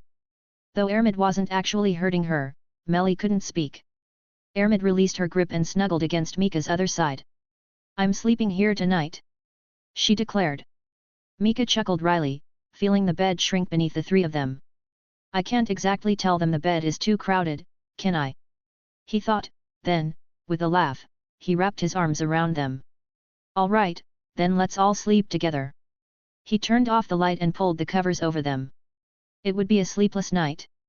7 days passed quickly. At dawn on the 8th day, a knock echoed from the front door. Mika, Ermid, and Melly, already awake and dressed, exchanged nostalgic glances. Before their journey to the other world, Ace would knock on their door every morning at this time. Mika quickly opened the door. Long time no see, Ace, he greeted her with a smile. Yes, long time no see, sensei, she replied, returning his smile. To Mika, it had indeed been a long time years. But to Ace, eager to continue her training, even a single day felt like an eternity. Let's begin our training. After 7 days of rest, Mika was eager to resume their sessions. Yes. Ace replied excitedly. You two have fun training. Ermid and I are going out, Melly announced. After 7 days of inactivity, she was restless. It didn't matter that it was still early morning. After Ermid and Melly left, Mika and Ace began their sparring. After their training session, as Au wiped the sweat from Ace's brow, Mika asked, has anything important happened in Orario during the past 7 days? Important? Ace tilted her head, seemingly clueless. Mika sighed inwardly. He shouldn't have asked her such a question. Ace wasn't the type to pay attention to current events. Oh, I remember. She suddenly exclaimed, as if a thought had just struck her. Riveria has been very busy lately. She barely has time to teach me. Apparently, many of the magic stone shops in the city have been attacked by the dark faction. Especially in the industrial district. I heard the damage was quite severe. Magic stone shops in the industrial district. Mika frowned. He knew that behind every action of the dark faction was a motive. If they attacked adventurers or citizens, it was to disrupt the city's peace. If they targeted storehouses, it was for supplies. But attacking magic stone shops and factories? Was it for the magic stones themselves? Or perhaps for money? After all, magic stones were a form of currency in Orario, exchangeable for Valis. In a sense, they were like gold in his previous world. But if they wanted money, wouldn't merchants be easier targets? After all, compared to magic stone factories protected by adventurers, merchants were far more vulnerable. But perhaps they're after the magic stones themselves. He vaguely recalled something from the Danmachi lore. Although he hadn't read the prequel stories, he had read some side stories.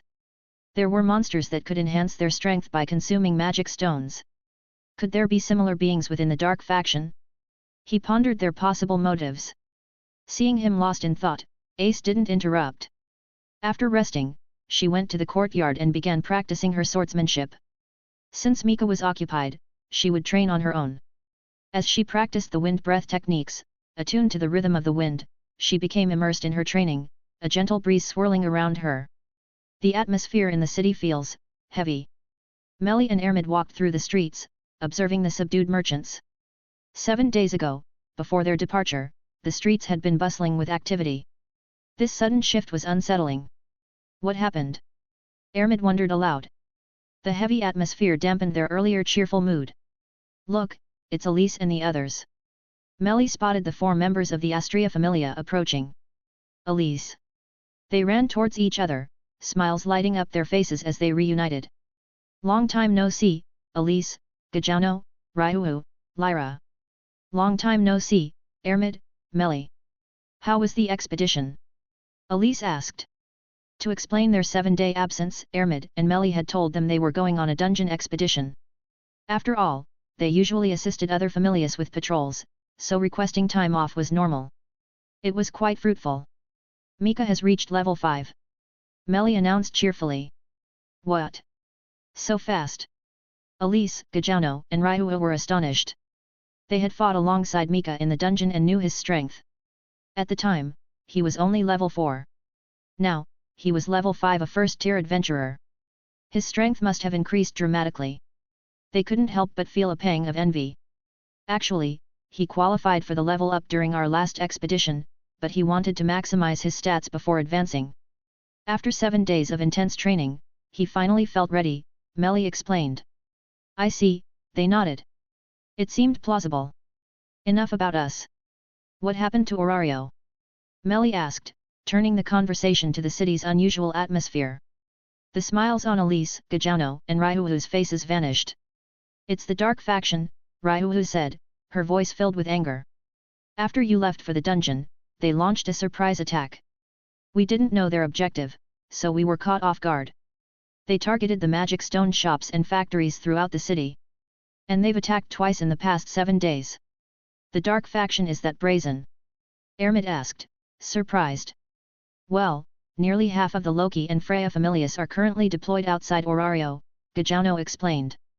Apparently, many nations and elf settlements have been attacked by the dark faction. They likely refocused their efforts on Orario after Finn and the others thwarted their plans elsewhere. Ryuhu's expression turned grim at the mention of the elf settlements being attacked. Elise patted her shoulder reassuringly. But Finn and the others are back now. Such large-scale attacks shouldn't happen again. However, the consequences of their previous attacks are still being felt. As you know, magic stones are unique to Orario, so many people are employed in magic stone-related industries. But now, with those industries targeted, many have lost their jobs. Other businesses, fearing further attacks, have also closed, leading to even more unemployment. Without jobs, these people have no income. The entire city is suffering.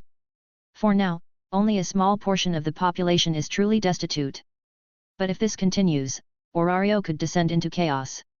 Ermit and Melly's faces darkened as they listened. They now understood the situation and the potential for further unrest. As Elise had said, this was just the beginning. Greater hardship lay ahead. Chapter 190 Yahweh Familia is here. Inferno Blaze Emperor. After hearing Elise's explanation, worry filled Melly's eyes. During her time as Prime Minister in the other world, she had gained a deep understanding of administration and resource management. Therefore, she knew what awaited Orario. And it was a far cry from the city she held dear. Damn the dark faction! A dangerous glint flickered in her eyes as she thought of those responsible. They deserve to be damned. Elise and the others agreed vehemently. The once vibrant city, filled with happy people, was now suffering. They couldn't bear to witness its decline.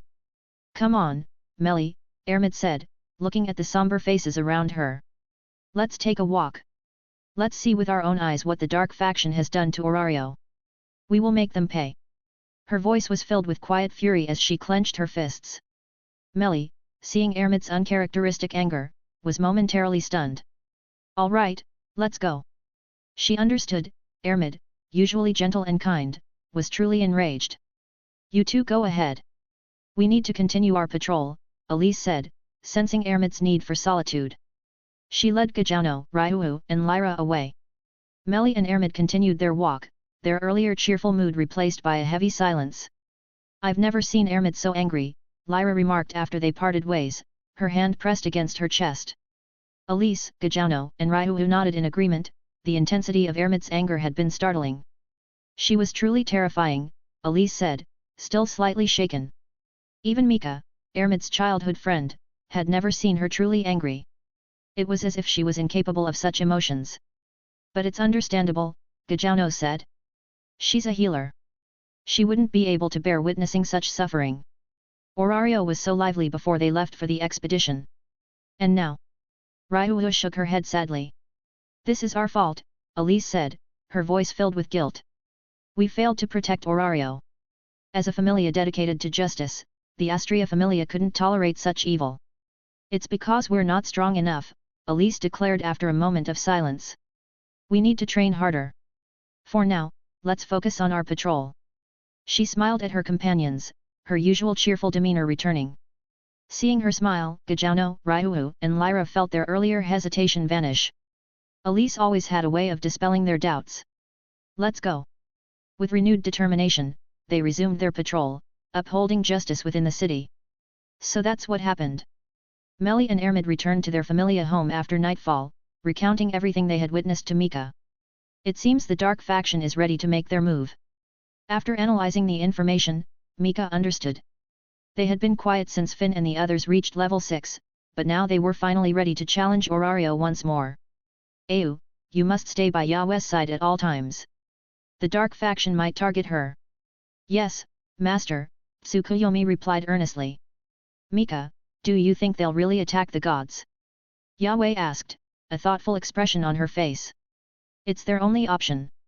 They have no other way to gain an advantage against the familias, Mika explained. Besides Zald and Alfia, they have no one who can stand against us. We now have 7 level 6 adventurers, enough to hold them off.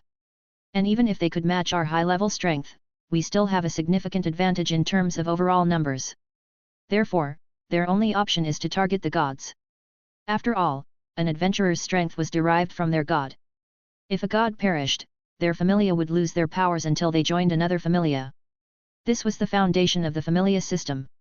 It prevented powerful adventurers from turning against their gods. After all, the gods in the lower world couldn't use their divine powers. By eliminating the gods, the dark faction could significantly weaken Orario's fighting force. To Mika, it was their only viable strategy. Hearing his explanation, Ermid and Melly looked at Yahweh with concern. Don't worry. I'll have Ayu with me at all times.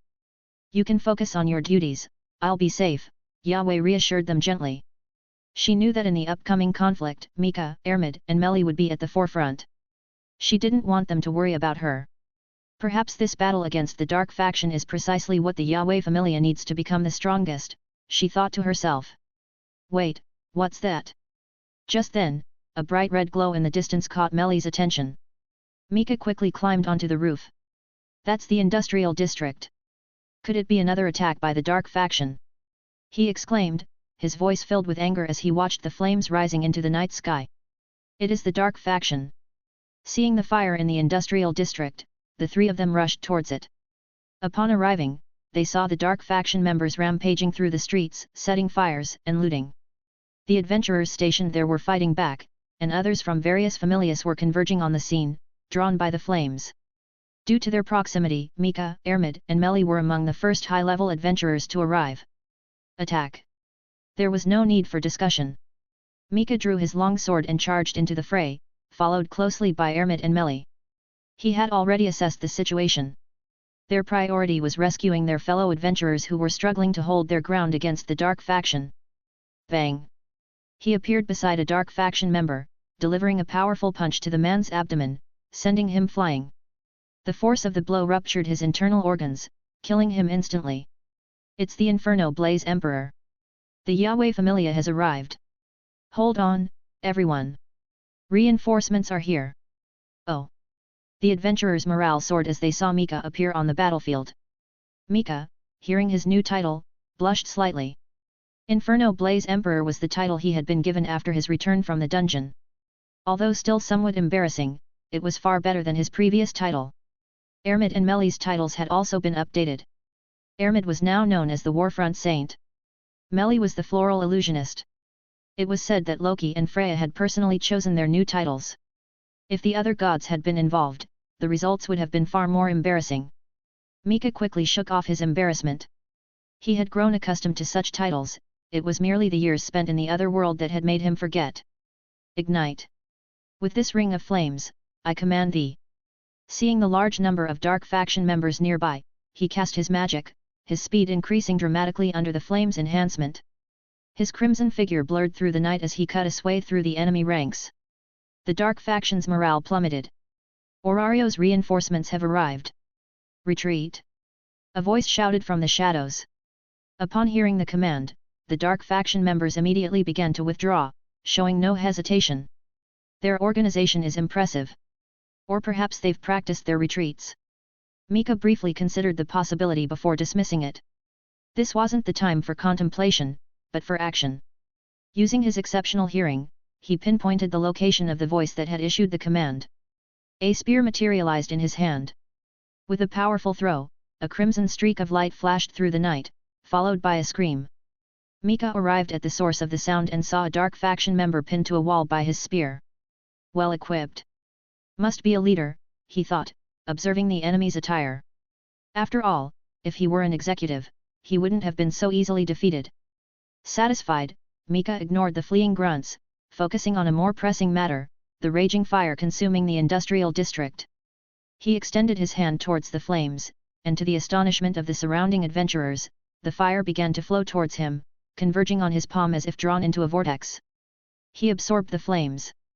As someone who could manipulate fire, it was a simple feat, though he couldn't use this absorbed fire to replenish his own strength. After a moment of stunned silence, the adventurers erupted in cheers. The fire's out. As expected of the Inferno Blaze Emperor. Excellent. The industrial district wasn't completely destroyed. He's incredible. No wonder Finn and the others always praised his strength. It wasn't just modesty. Mika, enjoying their praise, couldn't help but smile. However, he had more pressing matters to attend to. He entered one of the burning factories.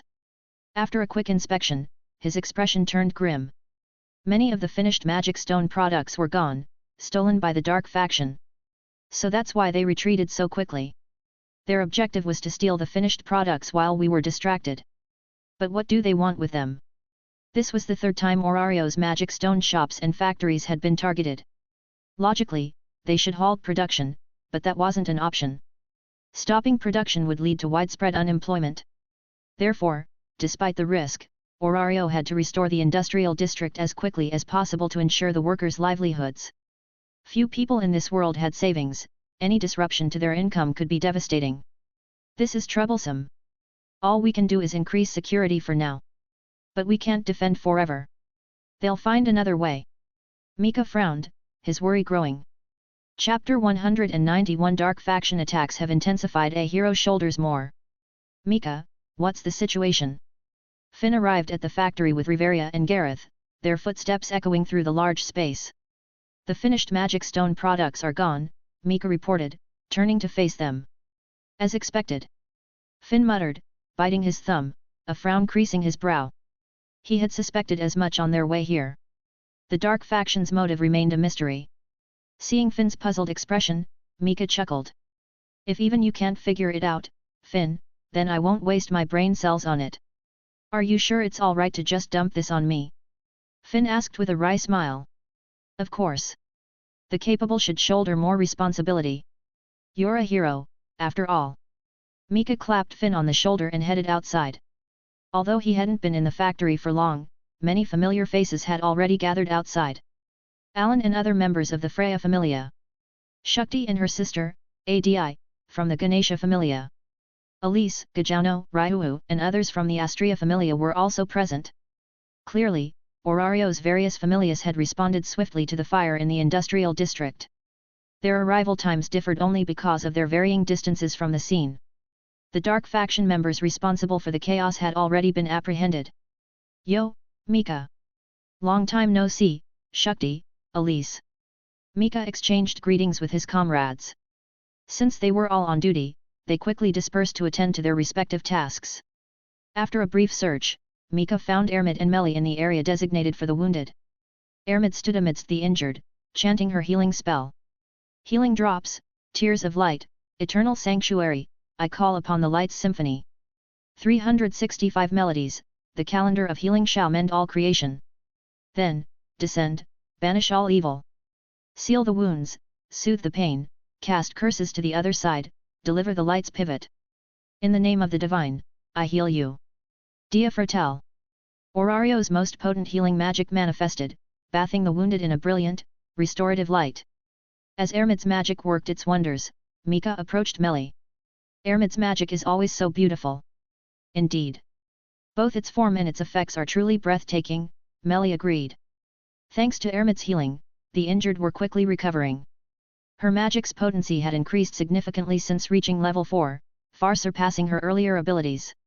Incredible. I'm completely healed. Thank you, Lady Ermid. Truly worthy of the title Warfront Saint. Ermid blushed at their praise. I've only done what I could. She was always humble. Having just returned from their journey to another world, Mika, Ermid, and Melly had made quite the impression on Aurario. They returned home that evening, their faces beaming with pride at the citizens' praise. Yahweh, was delighted. The greater their familia's renown, the smoother their path to becoming the strongest. She had Au prepare a late-night feast to celebrate and replenish their energy. The next day, they returned to the front lines against the Dark Faction. Orario was currently short-handed. Although there were many level 2 and above adventurers, the city was vast, and protecting it required a significant number of personnel. The attack on the industrial district seemed to have been a signal. The Dark Faction's attacks had intensified. However, they were still relatively restrained, avoiding large-scale assaults and instead opting for hit-and-run tactics, striking different areas of the city. This put a heavy strain on Shakti and the Ganesha Familia, who were tasked with coordinating the defense. They were constantly responding to attacks, only to find the enemy had already vanished. The Dark Faction's strategists were cunning, having learned the various Familia's patrol routes and targeting weaker teams. Mika and his companions hadn't encountered any attackers recently, and neither had the Astria Familia. However, other teams had been repeatedly targeted. This frustrated Shakti. To prevent the enemy from learning their patterns, she implemented a new system. All patrol routes would be assigned randomly each day, requiring adventurers to visit the guild before each patrol to receive their assignments. The morning and afternoon routes even differed. Thanks to Shakti's new strategy, Mika, Ermid, and Meli finally encountered a Dark Faction raiding party. They were ambushed in a narrow alley, their path blocked from both sides.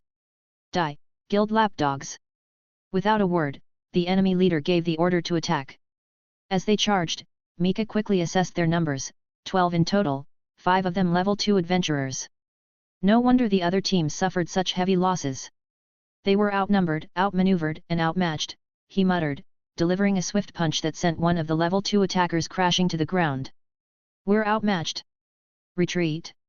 The enemy leader shouted, seeing one of his strongest fighters taken down so easily. He turned to flee. But Mika and his companions wouldn't let them escape so easily. Where do you think you're going? 2 blurs flashed through the alley, and Ermid and Meli appeared, blocking the exits. The Dark Faction members were now trapped. They're so fast. Are they level 3 adventurers? The enemy leader exclaimed in shock. We are the Yahweh Familia, Mika announced with a smile. The Yahweh Familia. Despair filled the Dark Faction members' faces. In Orario, the Yahweh Familia's reputation was renowned. Even disregarding their fame, their combined strength placed them among the top 5 Familias. The Dark Faction raiding party was incredibly unlucky to encounter them. How is this possible? This morning, it was just those 3 level 2 adventurers patrolling this area. One of the trapped members exclaimed, his voice laced with desperation as Ermid and Meli slowly advanced. They didn't know that, thanks to Shakti's new system, patrol routes changed even between morning and afternoon. While this created more work for everyone, it had proven effective. And now, on the very first day of its implementation, they had stumbled into a trap of their own making. Mika stretched, cracking his knuckles. Since you chose to attack us, you should have been prepared for this outcome. Though his voice was calm, his eyes held a chilling glint. He had no intention of showing mercy. After all, the Dark Faction's recent attacks had claimed dozens of lives. If not for Ermid's healing magic, the casualties would have been far greater. I'll give you a chance. If you can defeat us, you're free to go. He drew his sword, the blade glinting menacingly in the dim light of the alley. But if you fail, this alley will become your grave. The Dark Faction members, sensing the killing intent emanating from the trio, cowered in fear. They had no will to fight. Moments later, the alley was silent, the bodies of the Dark Faction members lying lifeless on the ground. Just as I thought, they're nothing but cowards, preying on the weak, Mika said, wiping his blade and sheathing it as he walked away. Such a meaningless slaughter. No fun at all. Let's continue our patrol, he said to Ermid and Meli. I'm hoping for some more challenging opponents. Don't expect too many idiots like them, Meli chuckled. As Meli had predicted, the Dark Faction ceased their attacks after learning of Shakti's new strategy. However, they shifted their focus back to the industrial district. After several days of quiet, just as Aurario's familias began to believe the Dark Faction had given up, a large-scale attack occurred. They once again targeted the magic stone shops and factories. Having had time to regroup, their assault was far stronger than their previous attempts, rivaling their initial attack when the Loki and Freya familias were away. But this time, they wouldn't achieve the same level of success. Their first attack had occurred when Finn was absent. This was now their third attack since his return. As Aurario's most brilliant strategist, Finn wouldn't be caught off guard again. Having anticipated their intentions, he had secretly reinforced the city's defenses, creating an illusion of vulnerability while maintaining a strong, hidden presence in key locations. While reconstruction efforts continued openly in the streets, the true defenses remained hidden. Attack! The Dark Faction members swarmed the industrial district, which had just resumed operations after a day of repairs. But this time, they weren't met with an undefended target, but a steel trap. Bang! Arg! A blur flashed through the alley, and Mika, clad in full armor, crashed into their ranks, sending several attackers flying. Those he struck were killed instantly. "I've been waiting for you. I hope you're ready for a good fight," he declared with a grin, swinging his spear and sending more enemies sprawling. In this kind of chaotic battle, he preferred a spear. "Don't hog all the fun." Several figures joined the fray. Though outnumbered, they weren't afraid. They possessed overwhelming strength. They were the elite members of the Astria Familia, here to purge the darkness in the name of justice. Ermit and Melly followed close behind, clearing a path with their spear and staff. "It's the Astria and Yahweh Familias. Why are they here? Shouldn't they be in the city? Damn! We've been tricked." The Astria and Yahweh Familias, renowned for their recent victories against the Dark Faction, were easily recognized. "That's right. We're the ones protecting the industrial district," Elise declared cheerfully. Following Finn's plan, the Astria and Yahweh Familias were tasked with defending the industrial district, while the Loki, Freya, and Ganesha Familias protected the city. Finn had anticipated a large-scale attack, targeting not only the industrial district but also the magic stone shops throughout Orario. Unlike the concentrated factories, the shops were scattered throughout the city, requiring a more dispersed defense. Therefore, Aurario's three strongest familias had been strategically deployed. Mika and Elise, along with their respective familia members, were stationed in the industrial district. And as Finn had predicted, the other areas of the city were also under attack. They could see the flames rising in the distance. This night, Orario was once again plunged into chaos. Chapter 192 Mika vs Zald. Attack. The Dark Faction members' morale plummeted as they witnessed Mika, Ermid, and Melly effortlessly cutting through their ranks. Despite their numerical advantage, Orario's adventurers weren't afraid of group battles. In fact, they excelled at them.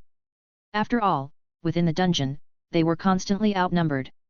The only time they held a numerical advantage was during boss battles, a scenario they always tried to avoid. Therefore, the Dark Faction's numbers meant little to them. However, there were some within the Dark Faction who weren't afraid to fight the fanatical followers of the evil gods. Indoctrinated and fearless, they charged relentlessly towards Mika, even as their comrades fell around them. Facing such opponents, Mika was conflicted. He was there to fight, not to massacre. Battling these zealots felt no different from slaughter. Their blind devotion made him increasingly frustrated. He decided to find more suitable opponents. His keen eyes quickly located a target, 2 level 3 adventurers, along with their companions, surrounding Ryuhu. "I'll handle these ones," he shouted, appearing beside Ryuhu and intercepting an attack aimed at her. "Thanks for the assist, Mika. Don't mention it. I'll take care of them. You go help the others." "Understood." Ryuhu didn't hesitate. She remembered Melly and Ermid mentioning Mika's level 5 status. He was a first-tier adventurer, and the leader of their team. Following his instructions was the best course of action. The 2 level 3 adventurers, recognizing Mika, hesitated. They had heard of his recent exploits. After exchanging glances, they decided to retreat. "Seriously? You're running?" Mika was taken aback. He suspected they were among the Dark Faction's leaders. He gave chase, but his pursuit was hampered by a wave of zealots throwing themselves at him. While they couldn't harm him, they did slow him down. "You think you can escape?" His spear vanished, replaced by a large bow. "Ignite. With this ring of flames, I command thee." He channeled his magic through the bowstring, forming a flaming arrow. "I am a master of all weapons." Twang! The arrow shot forward, a blur of crimson light, striking one of the fleeing level 3 adventurers in the back. Boom! The arrow exploded, engulfing him in flames. The blast sent his companion sprawling. The surviving adventurer, seeing his comrade consumed by fire, quickly ducked into a side alley. Lucky bastard! Mika lowered his bow and gave chase, quickly ending the suffering of the burning adventurer with a single arrow. He followed the fleeing adventurer into the alley. With his keen eyesight, no trace could escape him. Within the narrow confines of the alley, the zealots no longer posed an obstacle. His speed increased dramatically as he pursued his target, quickly closing the distance. But before he could reach him, Mika stopped. A large figure stood before him, his back turned, gazing up at the sky. Even without seeing his face, Mika recognized him instantly. Zald, the glutton. So you lured me here intentionally. Ha ha ha. That's right. The dark faction member laughed, his amusement quickly turning to anger. It's a shame Henry didn't make it. Killed instantly. Truly worthy of the title Inferno Blaze Emperor. However, even with your reputation, you won't survive this encounter. With that, he turned and walked towards Zald, bowing respectfully as he passed him, then continued on his way, intending to leave. But Mika wouldn't let him escape so easily. He drew his bow, formed another flaming arrow, and loosed it in a single fluid motion. The arrow grazed Zald's face and struck the fleeing adventurer in the back, exploding in a burst of flames. Why didn't you stop my attack? Mika asked, looking at Zald. Because he interrupted my contemplation, Zald replied calmly, turning to face Mika. I wasn't here to fight. That fool brought you here. Then he deserved to die. Mika's bow vanished, replaced by a long sword. Erendite materialized, its blade gleaming menacingly. Let's dance. He said with a smile.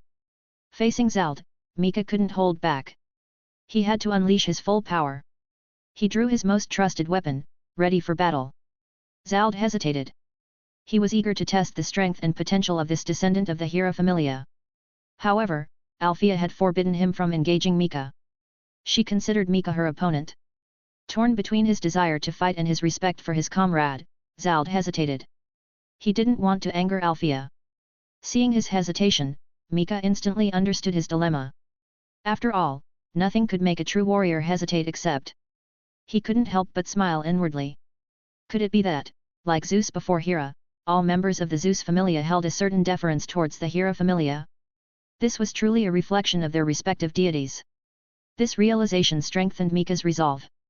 The more hesitant Zald was, the more decisive he had to be. He grinned and charged, seizing the opportunity. A hesitant Zald was the perfect target to gauge their strength. Clang! Boom! Despite his internal conflict, Zald's reflexes were sharp. He drew his great sword, blocking Mika's attack. The impact of their clash shattered the surrounding alley, sending debris flying. Empowered by Erendite, Mika's abilities were temporarily boosted to the level of a newly ascended level 6 adventurer. While his stats were at the level 5 limit, the boost from Erendite didn't push him to the peak of level 6, due to the immense gap between the two levels. Level 6 was considered the hero realm. Heroes, in essence, were demigods without divinity. Reaching this level granted an immense boost in power. In the Danmachi side stories, Ace, at the peak of level 5, had been utterly helpless against a level 6 monster, unable to even defend herself. However, after leveling up, she had completely dominated the same opponent. This illustrated the vast difference between level 5 and level 6. Therefore, while Erendite could boost Mika from the peak of level 4 to the peak of level 5, or from the peak of level 6 to the peak of level 7, it couldn't bridge the gap between level 5 and level 6 completely. It merely brought him to the entry level of level 6. But even this boost was significant. Mika now stood within the hero realm. And his opponent, Zald, was a seasoned veteran of that realm. Therefore, when their attacks collided, the sheer force of the impact created a shockwave that obliterated the surrounding alleyways, leaving a trail of destruction. He's strong. Mika thought, feeling the force transmitted through Zald's blade. Zald had met his attack without flinching. Clearly, he was stronger than Mika, even with his enhanced strength stat. You have the courage to attack me directly. A true warrior, indeed. Zald grinned, relishing the challenge. Facing a strong opponent, instead of fear, he felt excitement. That's what defined a true warrior. While Orario had many adventurers, few were true warriors in Zald's eyes. I shall respond in kind. He drew back his great sword and swung it at Mika with terrifying speed. Despite its size, he wielded it with a single hand. The blow was immensely powerful. Mika dodged, unwilling to face such a powerful attack head-on until he had a better understanding of Zald's abilities. Thanks to Transparent World, evading the attack was easy, despite its speed. Zald's blade struck the ground. Boom! The earth shattered beneath them, creating a massive fissure that extended outward, reducing buildings to rubble in its path. Even the surrounding ground cracked under the force of the impact. Strong! Mika muttered, glancing at the devastation. Nen surged from his body, enveloping him and his weapon. Ignite! With this ring of flames, I command thee. He cast his magic once more, flames erupting around him, intensified by his fire of the right. The temperature soared. He needed to enhance his strength. Oh, is this your magic? Flame enhancement? Interesting. Zald pulled back his greatsword, holding it at his side. Your earlier evasion was also quite impressive. But can you dodge this? He swung his greatsword. Mika dodged. Despite wielding a massive blade, Zald's attacks were incredibly swift. Even with Transparent World, Mika had to focus all his attention on evading. As Zald's attack missed, Mika seized the opportunity, his foot slamming into the ground as he propelled himself forward with a burst of flames, his flaming sword aimed at Zald's head. The attack was swift and powerful. Chapter 193 Transcending Human Skill Godly Domain? Attack! Damn it! You've got the wrong person. Wrong person? I'm killing all you guild lapdogs. As the battle raged in the industrial district, the dark faction members realized something was amiss. Many of their comrades had been killed by their own side. Initially, they dismissed it as a mistake, zealots blinded by rage accidentally striking their allies. But as the casualties mounted, they realized something else was at play.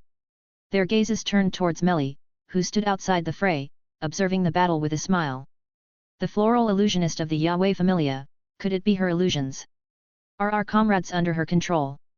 Although few knew the true nature of Melly's abilities, her title, combined with the unusual events on the battlefield, provided a clear answer. Melly, who had been ignored until now, became their target. Ugh, I knew it, she muttered, shaking her head. This is why I hate this title. I could be manipulating them from the shadows, but instead, I'm forced into the spotlight. Though pleasant sounding, her title was too conspicuous. But the gods of Orario, capricious as they were, didn't care if their chosen titles caused their wielders any distress. In fact, the more troublesome, the better. As the enemy charged toward her, Melly made no attempt to hide. Her staff glowed brightly as several dark faction members, previously under her control and hidden within the enemy ranks, stepped forward to intercept the attack. Damn it! She's controlled so many of us without us even realizing. The leader of the dark faction raiding party roared, summoning more of his forces to attack Melly. He and two elite members broke through the defenses and charged towards her. Die, arrogant mage! He shouted. To him, Melly's actions were a sign of arrogance. Mages were supposed to stay behind their comrades, providing support with their magic. Close combat was their weakness. Without protection, they were easy targets. Melly, standing alone and casting her magic, seemed to be mocking both their strength and their intelligence. It was a grave insult. Arrogant, you say? Is that how you see me? A smirk touched Melly's lips as she heard his words. I don't agree with your assessment. As the three reached her, she swung her staff, striking the leader and sending him crashing to the ground. She then swiftly dodged the other two's attacks, striking them as well. Although Melly's strength stat had never exceeded the limit, she trained it to its peak at every level. She was physically stronger than even dwarves of the same level. Therefore, a single blow from her staff was enough to incapacitate the level 3 leader and his two level 2 companions. Unlike the sharp wounds inflicted by blades, blunt force trauma was far more debilitating. Struck in vital areas, the three lay writhing in agony, their deaths inevitable. Don't compare me to those frail mages. My staff isn't just for show. She twirled her staff playfully. The remaining dark faction members, seeing the three leaders fall so easily, hesitated. Melly's strength was clearly beyond their expectations. What's wrong? Afraid? If you don't attack, I'll have no qualms about unleashing my full power. She raised her staff menacingly. With Melly no longer holding back, her magic and illusions spread throughout the battlefield, bringing more and more of the enemy under her control. The tide of the battle turned. Humph! Such an easy task. Shaking her head, Melly began searching for Mika and Ermid. She found Ermid wielding her spear, effortlessly cutting through the enemy ranks. With her level 4 strength and endurance pushed to their limits, she was unmatched on the battlefield. But where's Mika? Melly couldn't find him. I thought he was chasing someone. Hasn't he returned yet? She frowned, just as a loud crash echoed from a distant alley, followed by the sounds of collapsing buildings and billowing smoke. What was that? Before she could react, another crash reverberated through the air, followed by a burst of flames that shot into the sky. That's Mika! She exclaimed, recognizing the familiar flames. He's found an opponent. Clang! A flaming sword clashed against a great sword, sending sparks flying. He's fast! Mika exclaimed in surprise. Just as he was about to strike Zald, he had countered, pulling back his great sword and blocking the attack. Surprised? Zald asked, a predatory grin spreading across his face. I'm the one who should be surprised. I saw you change your attack's trajectory before I even moved. If I hadn't reacted quickly, you would have struck me. Ignoring the sparks flying from their clashing blades, Zald pressed forward, his eyes gleaming with curiosity. Did you anticipate my attack? How? He swung his left arm at Mika, who swiftly dodged. Thus began their rapid exchange. Zald attacked, Mika defended. Zald's eyes lit up as he witnessed Mika's flawless defense. I see. I understand now, Zald said after a few more exchanges, a smirk touching his lips. You're observing my movements and predicting my attacks. You must have some kind of enhanced vision ability. In just a few moves, he had seen through Mika's transparent world. This put Mika at a disadvantage. But he wasn't concerned. You talk too much. He parried Zald's attack with his spear, effortlessly deflecting the force into the ground. The impact created a crater beneath his feet. Through the gap between their blades, Mika's gaze locked onto Zald. He shifted his weight, slipping past Zald's defenses and slashing at his shoulder. Zald reacted quickly, dodging the attack, but a shallow cut remained. Haven't you heard? Villains die because they talk too much, Mika taunted. Although he had been on the defensive, it didn't mean he couldn't attack. In terms of pure swordsmanship, Mika was superior. However, Zald possessed greater physical strength. Mika had been adapting to his attacks, learning his patterns. As the saying went, know yourself and know your enemy, and you will never be defeated. Once he fully understood Zald's style, he could seize the advantage. This was the only way to overcome their difference in strength. However, he hadn't fully grasped Zald's swordsmanship yet. Otherwise, he wouldn't have merely grazed his shoulder after waiting so long for an opening. Interesting. Very interesting. Despite the cut on his shoulder, Zald grinned. It had been a long time since anyone had managed to wound him. He had expected Otter to be the first, but Mika had beaten him to it. This excited him. So you predict my attacks by observing my movements? Then can you still see them? Zald suppressed his aura, and Mika's transparent world faltered. As expected. Mika's expression turned serious.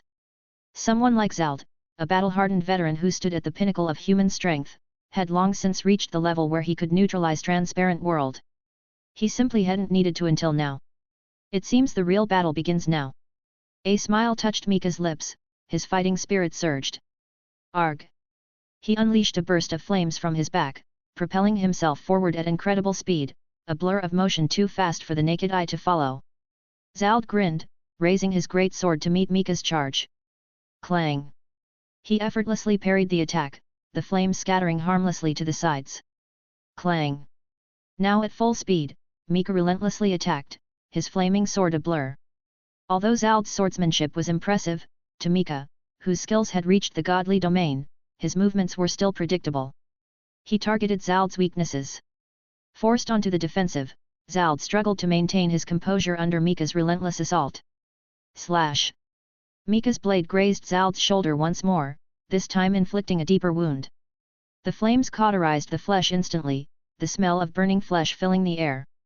However, Zald showed no reaction, a smile still plastered on his face, as if the injury was inconsequential. But this was just the beginning. As Mika's excitement grew, so did his power. Zald's wounds multiplied rapidly. Clang! A final, powerful clash sent them both stumbling backward. They stared at each other, breathing heavily. They had both pushed themselves to their limits. The brief respite allowed their bodies a moment to recover. The surrounding buildings had been reduced to rubble by the force of their battle. Exhilarating. Truly exhilarating. Zald laughed, despite his numerous wounds. But Mika's smile had vanished. He was replaying their exchange in his mind. Zald's weaknesses were disappearing.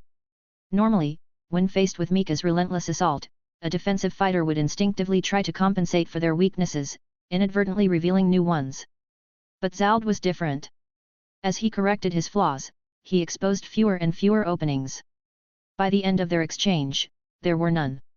His swordsmanship was rapidly evolving. He had already reached the pinnacle of human skill, but now, under Mika's pressure, he was transcending even that. Damn it! Mika couldn't help but think of Alfia. She, too, had begun her ascent towards the godly domain after witnessing his swordsmanship. However, she had achieved it far more easily than Zald. Chapter 194 Alfia, Mika deserves the title of the strongest. Ha ha ha. Come on, let's continue. Zald's excitement surged as he felt his swordsmanship, stagnant for years, evolving once more. Unlike his previous improvements, Mika's swordsmanship offered a glimpse of a new path, a way to transcend his current limitations. Without giving Mika time to react, he charged, his great sword whistling through the air. Mika, suppressing his urge to exploit Zald's momentary weaknesses, parried the blow, once again forced onto the defensive. I can't keep enhancing his strength like this, he thought grimly. Both Zald and Alfia had reached the pinnacle of human potential in martial arts. With no path forward, they had remained at that level for years. But now, through their battles with Mika, they saw a new possibility, their skills evolving, transcending human limits and approaching the godly domain. Mika knew that if this continued, Zald's swordsmanship would undergo a complete transformation.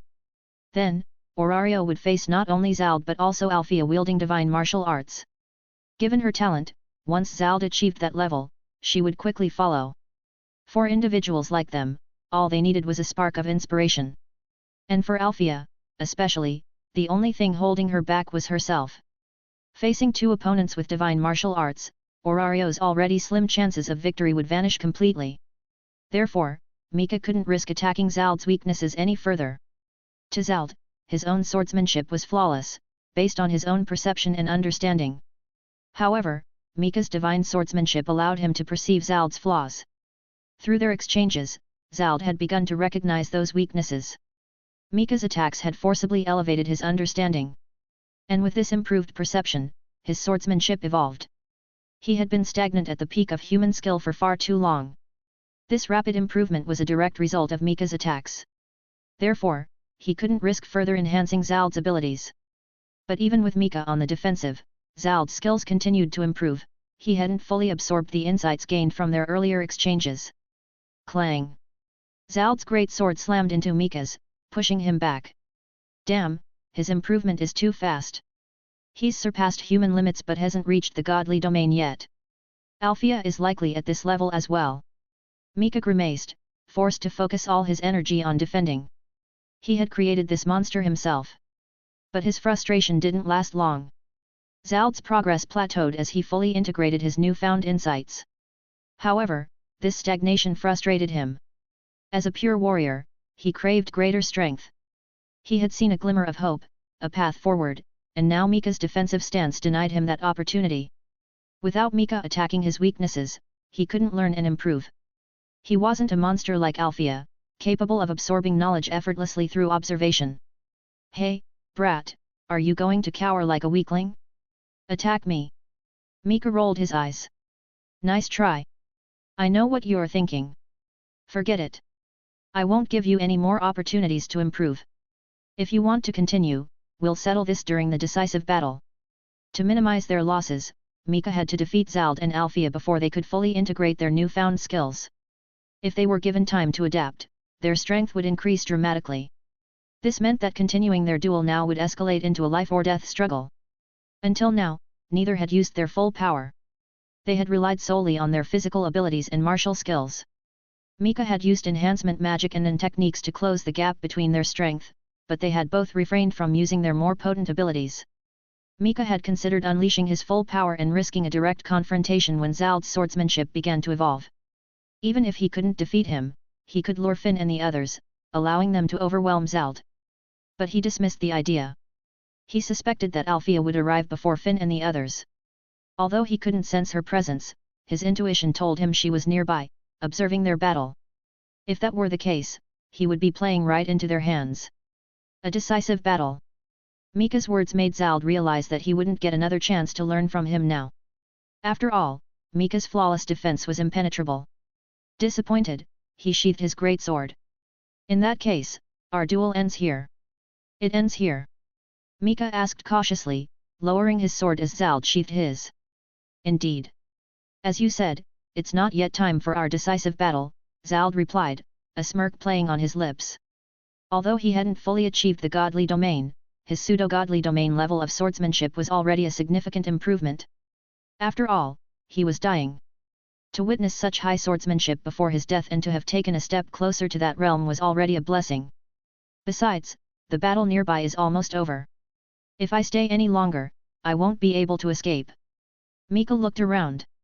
The surrounding buildings had been reduced to rubble by their fight, providing an unobstructed view of the battlefield. The fighting in the industrial district was winding down, Melly and Elise would soon finish mopping up.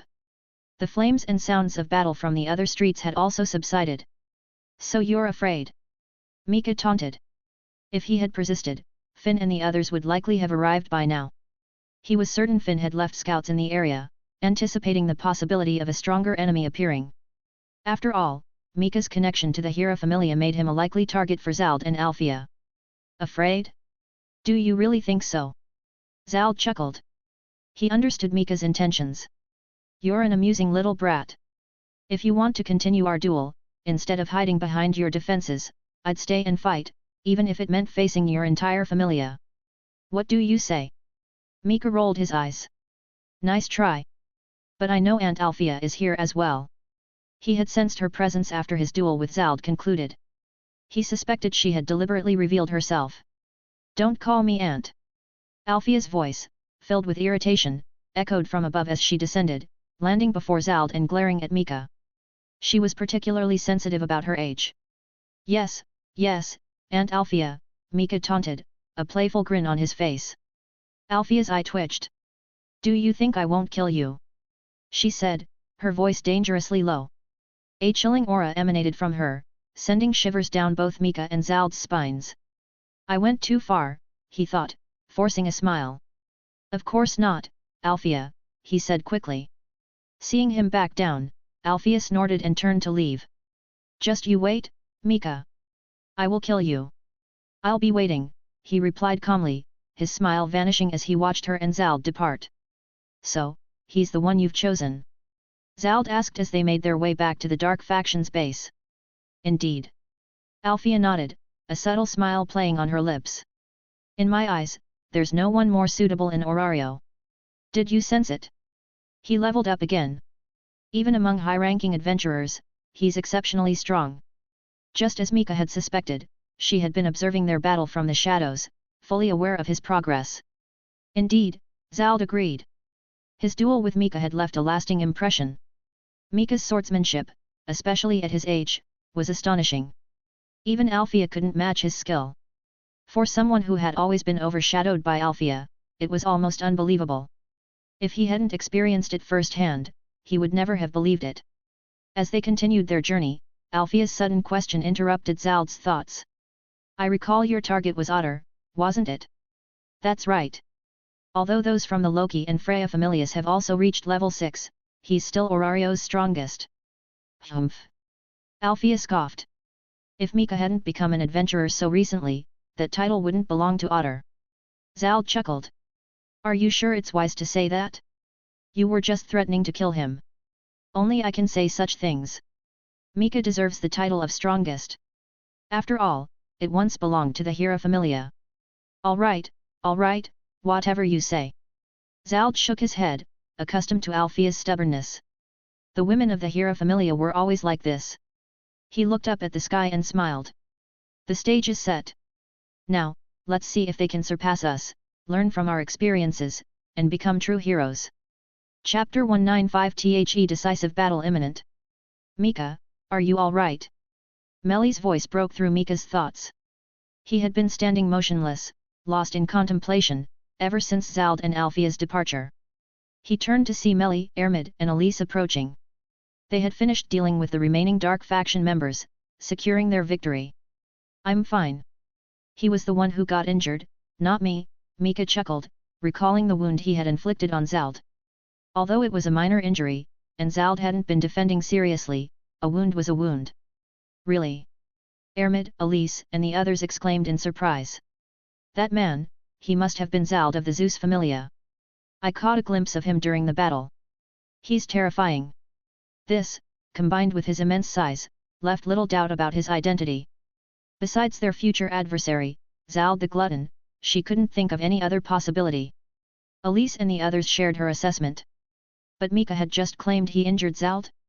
Zald was a level 7 veteran, while Mika was only level 5. The difference between them was immense. It's true. I witnessed their entire exchange, Melly confirmed. Unlike Ermid and the others, who had been engaged in close combat, she had been manipulating the Dark Faction members from a distance. Once Mika and Zald's battle destroyed the surrounding walls, she had shifted her focus to observe their duel. Releasing just one of her controlled puppets freed up enough of her mental energy to witness their exchange. Seeing their disbelief, Mika chuckled. Neither of us used our full power. It was just a test of skill, a spar of martial arts. And thanks to my superior swordsmanship, I managed to gain a slight advantage. Their disbelief turned to awe. Mika was now a legend in their eyes. Mika, enjoying their admiration, couldn't help but smile. But his moment of glory was short-lived. The sound of approaching footsteps drew his attention, and Finn, Riveria, Gareth appeared. Are you all right, Mika? Finn asked, concerned. I'm fine. You're here for him, aren't you? Since Zald and Alfia's presence was still a secret, Mika used a pronoun to avoid revealing their identities. Indeed, Finn confirmed with a nod. As Mika had suspected, he had left scouts in the area, anticipating trouble. If Zald and Alfia were to act, the industrial district, with its concentration of resources, would be their most likely target. He had been prepared to intervene at any moment. He did appear. We even had a fight. Mika recounted the events of his duel with Zald. It seems they're well aware of our movements, Finn muttered, shaking his head. Ha ha ha. To be able to hold your own against that monster in close combat, there's no one else in Orario who could achieve such a feat. Gareth clapped Mika on the shoulder, his laughter booming through the area. Riveria and the others nodded in agreement. During their recent dungeon expedition, they had witnessed Mika's extraordinary swordsmanship firsthand. Even Otter admitted he was no match for Mika in that regard. While surprised by the outcome of his duel with Zald, they weren't as astonished as the others. A decisive battle, you say? Finn mused, recalling Zald's words. He bit his thumb, a familiar nervous habit. Mika, how did that other matter go? Mika glanced at Melly. After all, he had been occupied with his duel, she had handled the situation at the warehouse. Everything went according to plan. I had the situation under control, Melly reported with a smile. I only allowed 5 of them inside the warehouse. They couldn't have taken much. Excellent. Finn headed towards the warehouse, followed by Mika and the others. Those idiots set the warehouse on fire when they left, Melly remarked, noticing the scorch marks. Fortunately, I discovered it quickly and extinguished the flames. It seems they're quite cautious, Finn commented, nodding slightly. But even so, they've left a trail. They reached the area where the magic stone products were stored and began examining the remaining items. Finn had set a trap for the Dark Faction, a way to discern their true objective. He wanted to know if they were after the monetary value of the products or something else. After their inspection, they compiled their findings. I see, Finn said with a smile, looking at the list of missing items. The Dark Faction is after the activation devices for the magic stone products. Activation devices. Confusion rippled through the group. What would they want with those? Surely not to create bombs. Mika wondered silently, then dismissed the thought with a chuckle. It seemed improbable. He had never heard of explosives existing in this world, let alone ones sophisticated enough to require activation devices. Even if there were alternative explosives, such a tactic seemed foolish. Wouldn't they risk harming themselves? Perhaps they intended to use them as grenades or landmines. But those wouldn't require such complex devices. Even knowing what they're after, their true motive remains unclear. There's definitely a mastermind behind the dark faction's actions, Finn said, a hint of intrigue in his voice. He was curious about this unknown strategist. Let's wrap things up here. He turned to the others. After this, I doubt the dark faction will target the magic stone products again anytime soon. However, we'll maintain our vigilance. Be prepared for further confrontations. Understood, Mika and Elise responded in unison. As familia captains, it was their duty to acknowledge Finn's instructions. They suspected the task of guarding the industrial district would fall upon their shoulders. Finn smiled, pleased with their prompt response. Let's head back. We achieved a great victory tonight. If circumstances allowed, we'd celebrate together, but for now, you'll have to celebrate within your own familias. Don't worry, Finn. We'll celebrate on our own, Elise said with a laugh. Indeed, Mika added with a smile. Then hurry back. I wouldn't want to interrupt your celebrations. With that, they parted ways. Ah, finally home. Mika headed towards his room, exhaustion evident on his face. I'm so tired. I'm going to sleep. What about the celebration? Ermit asked. What's there to celebrate? We stopped their attack, but we didn't achieve much. Besides, ever since Au joined us, every day feels like a celebration. So let's skip it tonight. He waved dismissively and continued toward his room. Ermit nodded, recalling their recent days filled with delicious meals prepared by Au. He's right. Every day has been a feast. She and Melly exchanged glances, then returned to their own rooms, also feeling the exhaustion from the night's battle. Yahweh stood there, speechless. Well, if they're tired, let them rest. She shook her head and headed to her own room. After the battle, the guild issued a notice to Aurario's familias, instructing their elite members to remain within the city and prepare for a confrontation with the dark faction, instead of venturing into the dungeon. Clearly, the guild anticipated a decisive battle. Mika chuckled upon hearing the news. We've barely been to the dungeon lately anyway. As they grew stronger, the monsters on the upper and middle floors no longer provided a sufficient challenge. To continue improving, they would have to delve deeper, which would be time-consuming, requiring them to spend nights in the dungeon. It was inefficient. They preferred focusing on training and the enhancement techniques Yahweh had developed. While not as rapid as gaining experience through combat, the progress was steady. Therefore, since the dark faction's resurgence, they had rarely entered the dungeon. Ermit and Melly chuckled, the guild's announcement wouldn't affect them. Tomorrow, we're patrolling the industrial district, right? Ermit asked. That's right, Melly confirmed. Since their last battle, the industrial district had become a permanent patrol zone for the Yahweh and Astria familias, with the two familias alternating shifts. I hope we defeat the dark faction soon. I'm tired of these endless patrols, Melly complained, slumping in her chair. Patrolling the city wasn't her idea of an adventurer's life. Don't worry, it won't last much longer, Mika reassured her with a smile. Although Finn hasn't said anything, I believe he's noticed something as well. The decisive battle is likely imminent. I hope you're right, Melly sighed. A few days passed. Returning from their patrol, Mika, Ermit, and Melly encountered Elise and the Astria familia. Yo, Elise. Long time no see. Mika called out. Mika. Long time no see. Elise greeted them with a grin. Chapter 196, Familias Assemble Guild launches countermeasure. I heard a familia specializing in agriculture will be distributing food rations tomorrow to those who have lost their livelihoods. That's some good news, at least. Mika said with a smile. Food rations. Elise and Gajano exclaimed. Orario's citizens had been severely impacted by the recent clashes between the familias and the dark faction. Many businesses had closed, leaving countless people without income. The city was suffering, and many, driven by hunger, had resorted to crime. This put a heavy strain on the Ganesha familia. Mika, through his conversations with Finn, knew that several merchants were secretly collaborating with the dark faction, hoping to gain access to magic stones without having to go through the guild, which held a monopoly on them. They didn't realize that the dark faction's true objective wasn't to replace the guild, but to destroy the world, or rather, the human world. After all, even they couldn't reach the heavens where the gods resided. Foolish people, Mika thought to himself.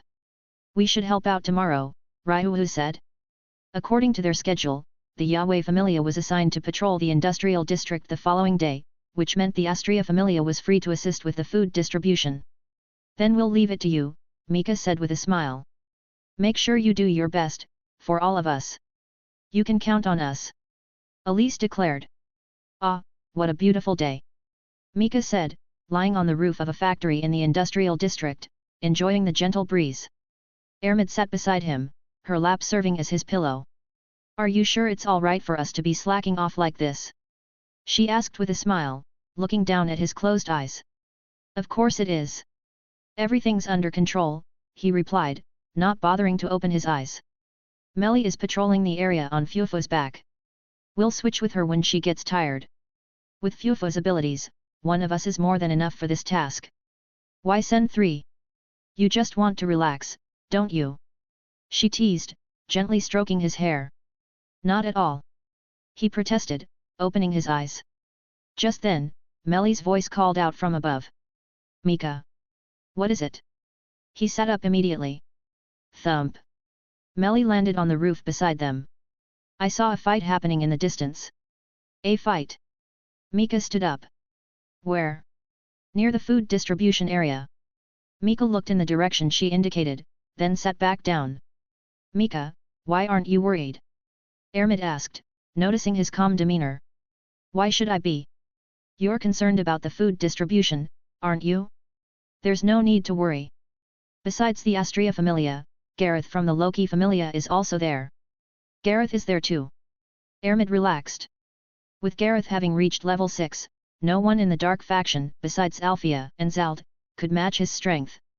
And she didn't believe those two would interfere with the food distribution.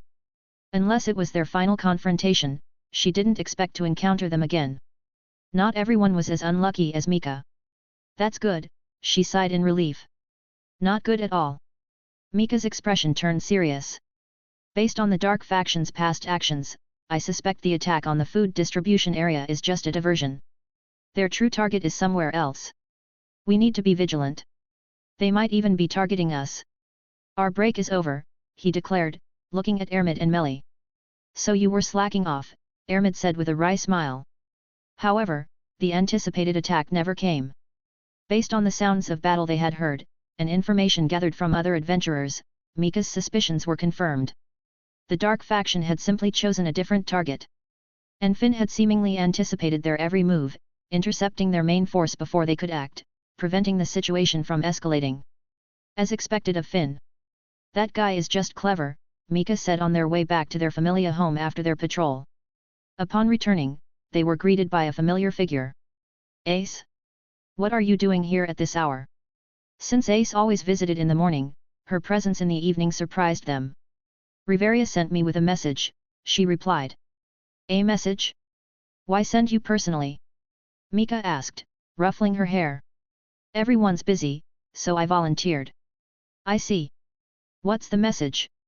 All members of the Yahweh Familia are to refrain from patrol duty tomorrow. You are to report to the guild for a meeting before 8 in the morning, she relayed, mimicking Finn's tone. The next morning, Mika, Ermid and Melly arrived at the guild promptly and were escorted to the meeting room. Yo, Mika. You're finally here. Elise greeted them with a smile. Beside her, Gajano waved cheerfully. Only Elise and Gajano, the captain and vice-captain of the Astria Familia, were present. We're not late, are we? Mika asked, returning their greetings. They joined Elise and Gajano, noticing another young woman with them. She had short, bobbed blue hair and wore glasses. Mika recognized her, Asfi Al-Andromeda, the current vice-captain and future captain of the Hermes Familia. In the future, as the leader of the neutral Hermes Familia, she would appear in both the main story and side stories, participating in the rescue mission to save Bell and his companions, and investigating the anomalies on the 24th floor. She was a recurring character, which was why Mika was familiar with her. Greetings, members of the Yahweh Familia. I am Asfi Al-Andromeda, vice-captain of the Hermes Familia. It's a pleasure to meet you, she said, introducing herself as Mika looked at her. As a former princess, her manners were impeccable. Mika, Ermid and Melly introduced themselves as well, and they quickly became acquainted. Once I get back, I'm going to give those two a piece of my mind. Asfi complained. Why do they always dump everything on me? She was referring to Hermes, the god of her familia, and the current captain. In her eyes, they were two peas in a pod, constantly burdening her with their tasks. Mika, Elise, and the others exchanged amused glances. Thank goodness our god isn't Hermes, they thought. Just then, the door opened, and Otter and Alan entered. The cheerful atmosphere in the room instantly evaporated as they felt the chilling aura emanating from the two. Despite having fought alongside them, Otter and Alan still projected an air of aloofness. After a brief glance at the others, they retreated to a corner of the room. Although they didn't interact, their presence dampened the conversation. Another knock echoed from the door, and 4 more figures entered. Finn, Riveria, and Gareth from the Loki familia. And Shakti from the Ganesha familia. Judging by their casual conversation, they had likely met beforehand and arrived together. Good morning, everyone, Finn greeted them cheerfully. Apologies for the delay. We had some matters to attend to. It's all right. We're still early, Elise replied. Finn nodded and waved to Otter and Alan in the corner, but they didn't respond. I thought the Loki and Freya familias were rivals. Aren't they supposed to hate each other? Asvi whispered to Melly.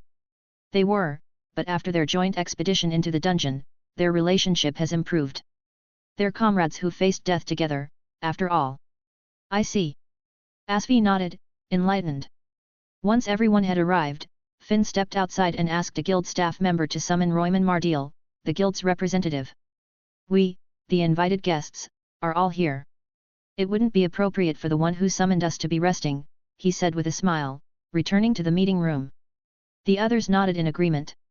Soon, a portly elf entered the room. It was Royman, the guild representative.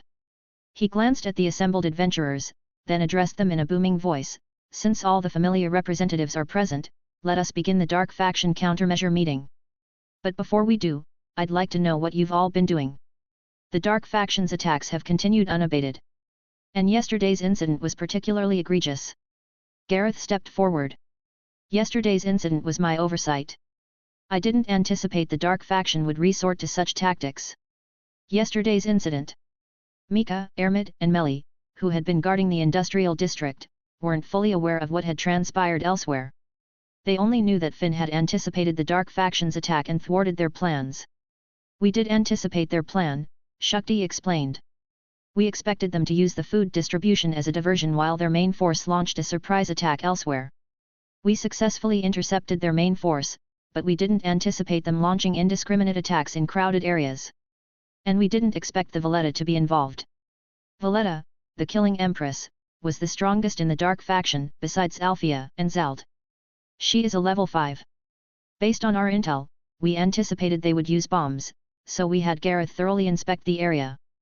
But it seems they outsmarted us. Shakti's voice was filled with frustration. Mika froze. So there are bombs in Orario. He thought, then realized it was likely just the term used for explosives in this world. Even so, it surprised him. Chapter 197 Mika offers to train adventurers bombs in Orario. Although Mika had lived in Orario for years, this was the first time he had heard the term bomb. If not for Shakti, he wouldn't have imagined such a thing existing in this world of swords and magic. Mika wasn't the only one confused, Elise was equally puzzled. Gareth stepped forward to explain. Based on the intelligence gathered from the industrial district, we suspect the Dark Faction stole those activation devices to create bombs. If they create bombs that anyone can detonate with those devices, the consequences could be devastating, Riveria added. Unlike magic swords, which require skill and training, these devices are more like magic stone tools, usable even by ordinary people without falna. That's what we've been wary of. Could we be wrong? Shakti asked, shaking her head. Perhaps they're waiting for the right moment, a more critical juncture, to use them, Finn suggested. In that case, we would appreciate it if you informed us beforehand, Gajano said with a smile. Mika nodded in agreement. We didn't inform you because, firstly, it was just a hypothesis. Secondly, if you were too vigilant, it would be difficult to lure them into attacking, Finn explained. So, brave hero, you anticipated even that surprise attack? Calculating the potential casualties like beads on an abacus, sacrificing the few for the many. Gajano's smile didn't reach her eyes. She was clearly displeased with Finn's actions. It might sound like an excuse to say I couldn't predict the scale of the casualties, but it was thanks to your efforts that we were able to capture their main force, Finn said, shaking his head. The brave hero is truly remarkable, Alan scoffed. Don't mock me, Alan. Being forced to make such choices, knowing I can't prevent all casualties, is something I've grown to despise. Enough of this depressing talk. I didn't come here to listen to such negativity, Elise said, interrupting them. Indeed. Now is the time for unity, not infighting, Mika added. And I doubt you gathered us here just for this. Actually, Finn began, turning to Mika, the Hermes Familia has discovered new dark faction bases. New bases. Excitement rippled through the room. In their ongoing conflict with the dark faction, it was impossible for them to remain undetected forever. Aurario's familias had been actively searching for their hideouts, intending to destroy them. The Hermes Familia often handled such tasks. It seems they're using abandoned facilities as their bases, Asfi reported. We've identified 3 locations, but we know nothing about what's inside. We couldn't get close enough to investigate. However, judging by the number of guards disguised as ordinary people stationed outside, they're highly suspicious. They could even be their main bases. Therefore, we'll attack all 3 locations simultaneously, Finn concluded. Let us handle one of them. Elise volunteered immediately. I haven't even assigned the teams yet, Finn chuckled. You're going to assign one base to each of the 2 main familias, right? Then leave the remaining one to us. Elise was eager to participate. Finn, however, looked at Mika. He was concerned about the possibility of encountering Zald and Alfia at one of the bases. He wasn't confident in the Astria Familia's ability to handle them alone. However, with Mika, Ermid, and Meli's combined strength, the odds of success increased significantly. Their prowess had been proven in the dungeon and was recognized by all. I'll also assign some of my familia members to join Mika and Elisa's team to bolster their forces, Shakti added. This reassured Finn even further. Apologies for interrupting, but is there a possibility this is a trap? Gajano's question silenced the room. We will, of course, take precautions. Therefore, in addition to strong assault teams, we'll also need surveillance of the surrounding areas. Finn turned to Royman. Royman, request assistance from all capable familias Hephaestus, Ishtar, Dionysus, everyone. Very well. For the sake of Aurario's peace, Royman sighed. The Hermes Familia will be responsible for monitoring the entire city. Report any unusual activity immediately. Understood. I'll ensure my familia carries out their duties diligently, Asfi confirmed. As you all know, this will be a large-scale operation. Now that we've discovered their bases, we can't ignore them. We will strike first. Finn declared. The operation will commence in 3 days. Begin your preparations. Finn, as a precaution, we should prepare a special signal flare, Mika suggested. If we encounter Zald and Alfia, we'll need to alert the others immediately. After all, if we face only one of them, it's manageable. But if we encounter both simultaneously, any of our teams could be in grave danger. Finn nodded in agreement. That's an excellent suggestion. I'll have someone create a special signal flare after the meeting. I almost overlooked that. Do you have any other suggestions? Mika considered their words, then hesitantly suggested, perhaps, we could train together. Train together? Everyone was taken aback. I'm referring to Otter, Finn, and perhaps Gareth. I could offer some guidance on your martial arts. What do you think? Mika asked. After all, both Finn and Otter were higher level than him. He wasn't sure if they would accept his offer. Martial arts training? Intriguing, Finn said with a smile. Both he and Otter admired Mika's martial arts prowess. They had never seen anything like it, not even among the legendary heroes of the Zeus and Hera familias. Mika's offer was tempting. But why? You wouldn't offer such guidance without a reason, Finn inquired, sensing a hidden motive. Mika blushed slightly. Actually, I've encountered both Alfia and Zald recently. They learned a great deal from my swordsmanship during our duels. Their skills have evolved significantly. While not quite at my level. Therefore, I thought I could offer some guidance to prevent my earlier exchanges from inadvertently hindering your chances of victory against them. I wouldn't be able to bear that responsibility. I see, Finn said, understanding now. In that case, I must accept your offer. Count me in as well. I'd also like to improve my martial arts, Gareth added. Can you also offer guidance with archery? Riveria asked. Of course, Mika replied with a smile. With the three members of the Loki Familia agreeing, he turned his attention to Otter and Alan. Alan was about to refuse, but Otter spoke first. All four of us will participate. He included Hogni and Haydeen, the other two level 6 executives of the Freya Familia. Hey! Don't decide for me! Alan protested. If you want to be left behind, feel free to refuse. You should understand the level of Mika's martial arts. Alan immediately shut his mouth. He wouldn't miss any opportunity to catch up to Otter, his rival and the one he aspired to surpass. Excellent. Then I'll be waiting for you all at my Familia home this afternoon, Mika said with a smile. Mika, can we participate as well? Elise asked, seeing that even Aurario's strongest were willing to learn from him.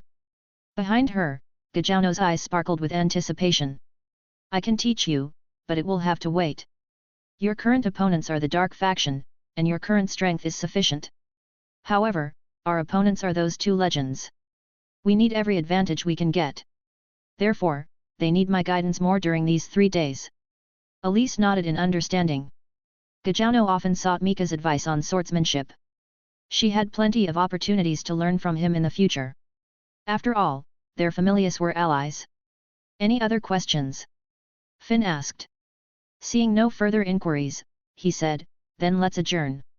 The attendees nodded and filed out of the room, their expressions grim. After all, the battle in 3 days might very well be the decisive confrontation. As they departed, a guild member who had accompanied Royman slipped away unnoticed. According to our informant within the guild, the attack on the Dark Faction bases will commence in 3 days, a Dark Faction executive announced in a dimly lit room. Ha ha ha. Everything is proceeding as planned. We should thank our faithful follower within the guild. Valletta, another executive, laughed triumphantly. Ever since she infiltrated the guild 5 years ago, we haven't asked her for any information. This was our one-time request for crucial intel. As expected of a spy we've trained for so long. She's truly reliable.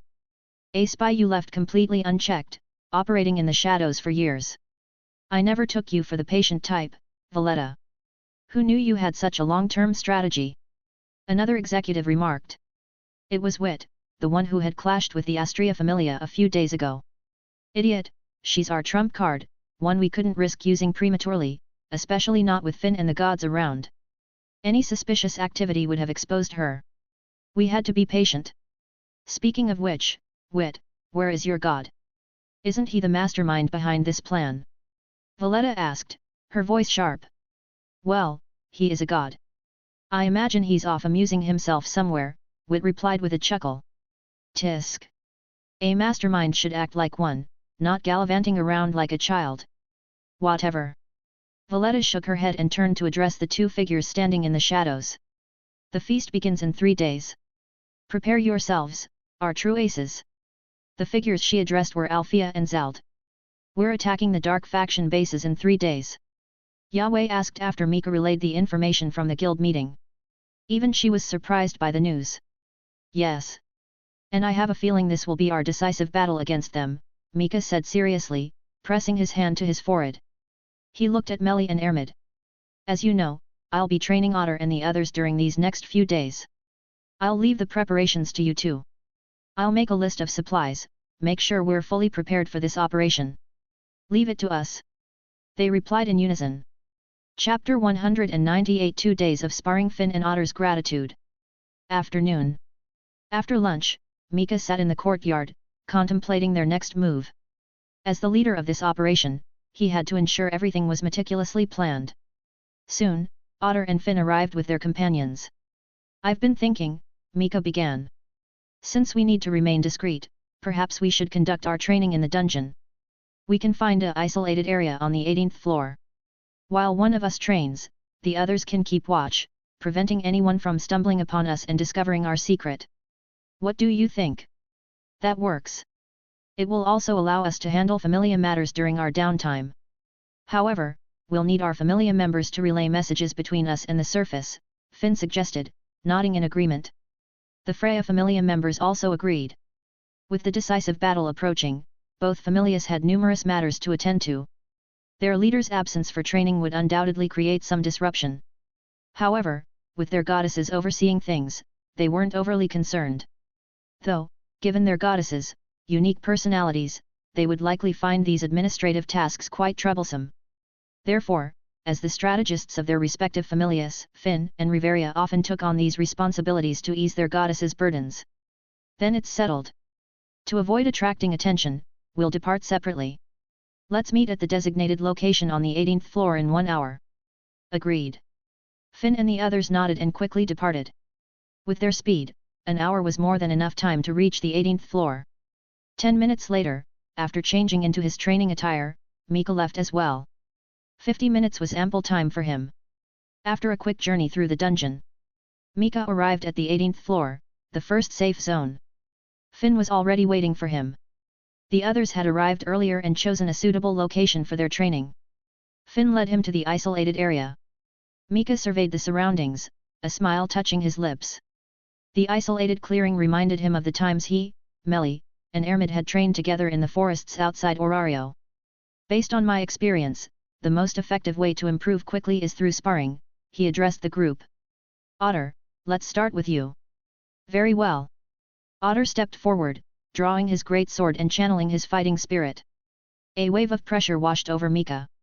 He calmly drew his long sword, deflecting the pressure, and held it before him, ready. To Otter, Mika seemed full of openings, yet he couldn't find a single one he could exploit. Then, let's begin. With a smile, Mika vanished. Otter's eyes followed Mika's movements. As a level 6 veteran, his eyesight was sharp enough to track Mika's speed. He saw Mika reappear beside him. Otter might acknowledge Mika's superior skill, but he wouldn't admit defeat without a fight. He swung his great sword, intending to catch Mika off guard. But Mika anticipated his move. He easily dodged the attack and thrust his sword towards a vital point. Otter quickly retracted his great sword to block, unaware that Mika had targeted a weakness in his defense. The high-level adventurers of Orario, through countless battles in the dungeon, had honed their combat skills. The dungeon, a crucible of life and death, pushed them to their limits, forcing them to adapt and improve. Therefore, they all possessed considerable skill. It was a product of their environment. Mika believed the same tactics he used against Zald would work against them as well. His blade pierced Otter's defenses. So fast! Finn and the others marveled inwardly. They weren't referring to Mika's speed, but to how quickly he had managed to injure Otter. While they acknowledged Mika's superior skill, they were confident in their own abilities. They hadn't expected him to land a blow so quickly. In their minds, it should have taken dozens of exchanges. It seems he was holding back before, Finn mused. During their dungeon expedition, they had sparred with Mika, but he hadn't displayed this level of skill. Back then, it had taken him several moves to gain the upper hand. Otter, feeling the sting of the wound, felt his fighting spirit ignite. He couldn't accept such an outcome. His attacks became more ferocious, but this only resulted in more injuries. Although Mika was holding back, deliberately avoiding any serious wounds, the accumulation of minor cuts and the resulting blood loss eventually took their toll. Otter collapsed, less than half an hour after their duel began. Clang! After a prolonged duel, Finn, too, fell, unable to withstand Mika's relentless assault on his weaknesses. He lay on the ground, arms spread wide, unable to move. Mika chuckled. Of the 7, all but Riveria had now faced him in a duel. Their clothes were torn and tattered, their bodies covered in minor cuts. At this rate, we won't have enough healing potions, Riveria remarked, handing Finn an elixir. We'll need to request more from our familia members when they come to deliver our reports. Mika nodded. Indeed. They'll need them. Although he hadn't inflicted any serious injuries, the cuts, combined with the exertion from their battles, would require high-grade potions to heal quickly. After all, these weren't adventurers who lacked resources. Take this time to reflect on your earlier performance, he said, looking at the others. I doubt you want to be defeated so easily again. We'll resume our training once Riveria and I are finished. With that, he led Riveria to a separate area she had prepared for their archery practice. She had chosen a spot away from the others, giving them ample space for their own training. After all, improving their martial arts was crucial for all of them. While it was an essential aspect of their strength, it wasn't as important for her. As a mage, her primary focus was on magic. Archery was merely a hobby. 2 days passed in a blur of relentless training. They hadn't rested at all, constantly sparring and pushing each other to their limits. While Mika dueled one of them, the others continued training on their own. Otter, Finn, showed the most improvement. As for the others, Riveria was a mage, improving her archery wouldn't significantly enhance her overall strength. It only increased her versatility. Gareth, primarily a defensive fighter in the Loki Familia's shield, relied more on brute strength than technique. His martial skills hadn't reached the human limit, but he had significantly improved his swordsmanship and shield techniques. Hogni and Hadine, like Gareth, hadn't reached their peak in martial arts. As magic swordsmen, their focus was on combining magic and swordsmanship. Therefore, their improvement was limited.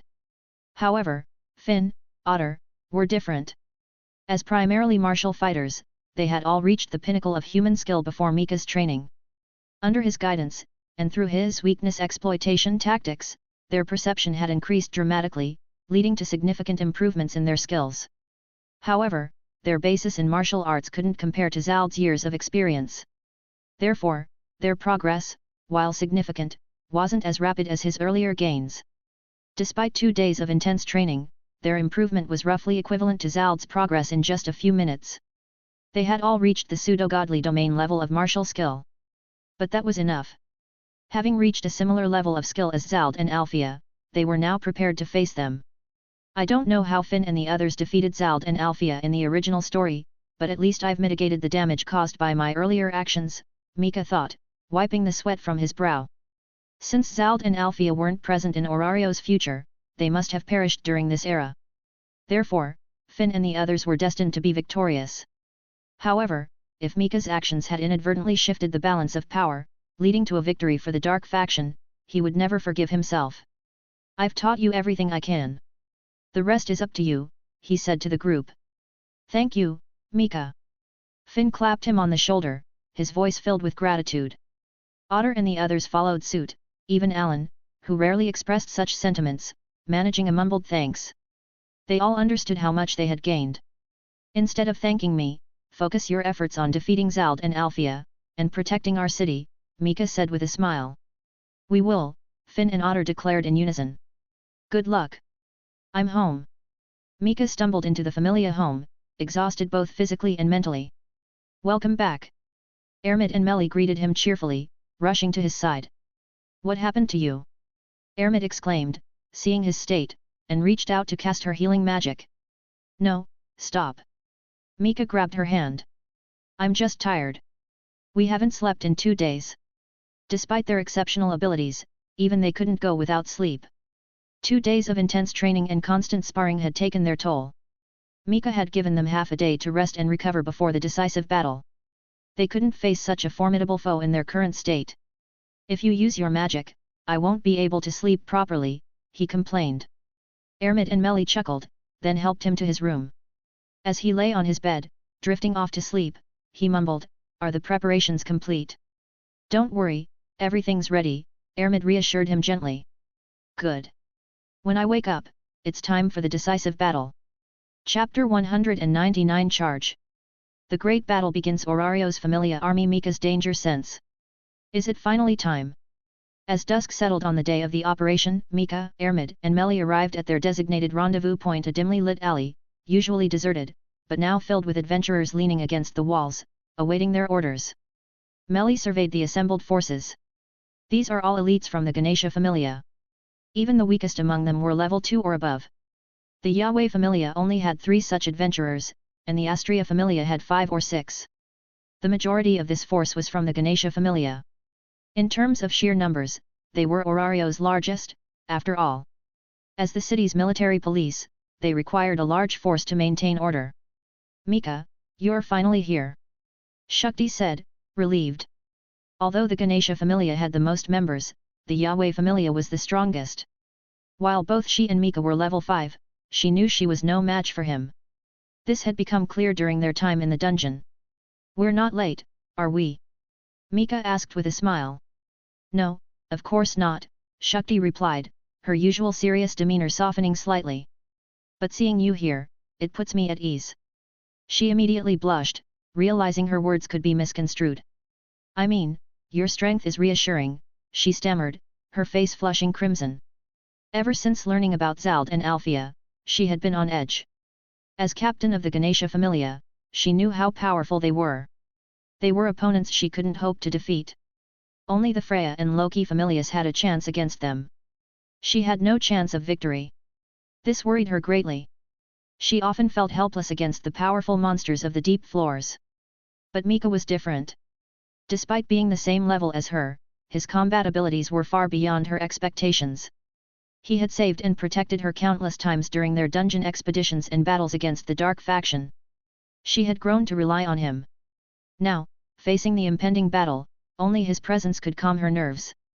Seeing her flustered state, Mika understood. He was well aware of her reliance on him. He placed his hands on her shoulders and said earnestly, "Don't worry, I'll protect you." Shakti's blush deepened. His words were easily misinterpreted. She panicked, her ears and neck turning crimson. Eek! She covered her face and ran to hide in a corner. "Sister, what's wrong?" Adi, who had been talking with Ryu, noticed Shakti's unusual behavior and asked, concerned. But Shakti was in no mood for conversation. She simply huddled in the corner, her face hidden in her hands. What happened to her? Mika, unaccustomed to seeing Shakti so flustered, asked, "Did I move her with my words?" Ermit and Meli, their faces grim, simultaneously kicked him. Ouch! What was that for? He turned to them, but they ignored him, walking away. What's their problem? He muttered, scratching his head, just as someone tapped him on the shoulder. Good evening, Mika. He turned to see Elise and Gajano. Good evening. Where were you two? I didn't see you earlier. He had scanned the area upon arriving and had seen the other members of the Astria Familia, but not them. Their faces turned serious. We went to scout the target location. And, seeing their expressions, Mika's playful demeanor vanished. It's the same as before, which is precisely what worries me. It's too quiet, Gajano said grimly. It feels like we're walking into a trap. Mika nodded in agreement. Ever since our battles with the dark faction began, my danger sense has been on high alert. And today, it's particularly active. Elise and Gajano's faces paled. They understood, there was danger ahead. But we can't call off the operation. Seeing them about to speak, Mika raised his hand. I know what you're thinking, but this is important. We can't keep playing defense. We have to confront them eventually. Finn understands this as well. After all, he has a similar ability. Indeed, we've prepared thoroughly. We're ready to face whatever they throw at us, Shakti said, approaching them. Her earlier flustered demeanor was gone, replaced by a calm resolve. We understand, Gajano said, realizing they had no choice. They would face the danger head-on, even if it was a trap. Good. I'll protect you, Mika reassured them. Shakti frowned at his words, while Elise chuckled. I don't need your protection. Just watch, I'll be at the front lines. Seeing her cheerful confidence, the others smiled. Even the tense members of the Ganesha Familia relaxed slightly. The earlier grim atmosphere dissipated. That's the spirit. Mika said, looking at the group. With me here, you won't die. Even if you don't trust me, you should have faith in our warfront saint.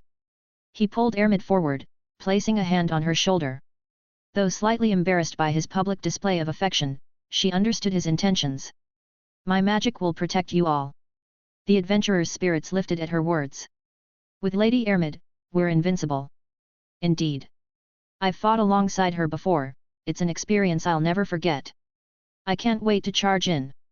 Many of those present had witnessed Ermid's healing magic firsthand during their battles against the dark faction. Seeing her now filled them with confidence.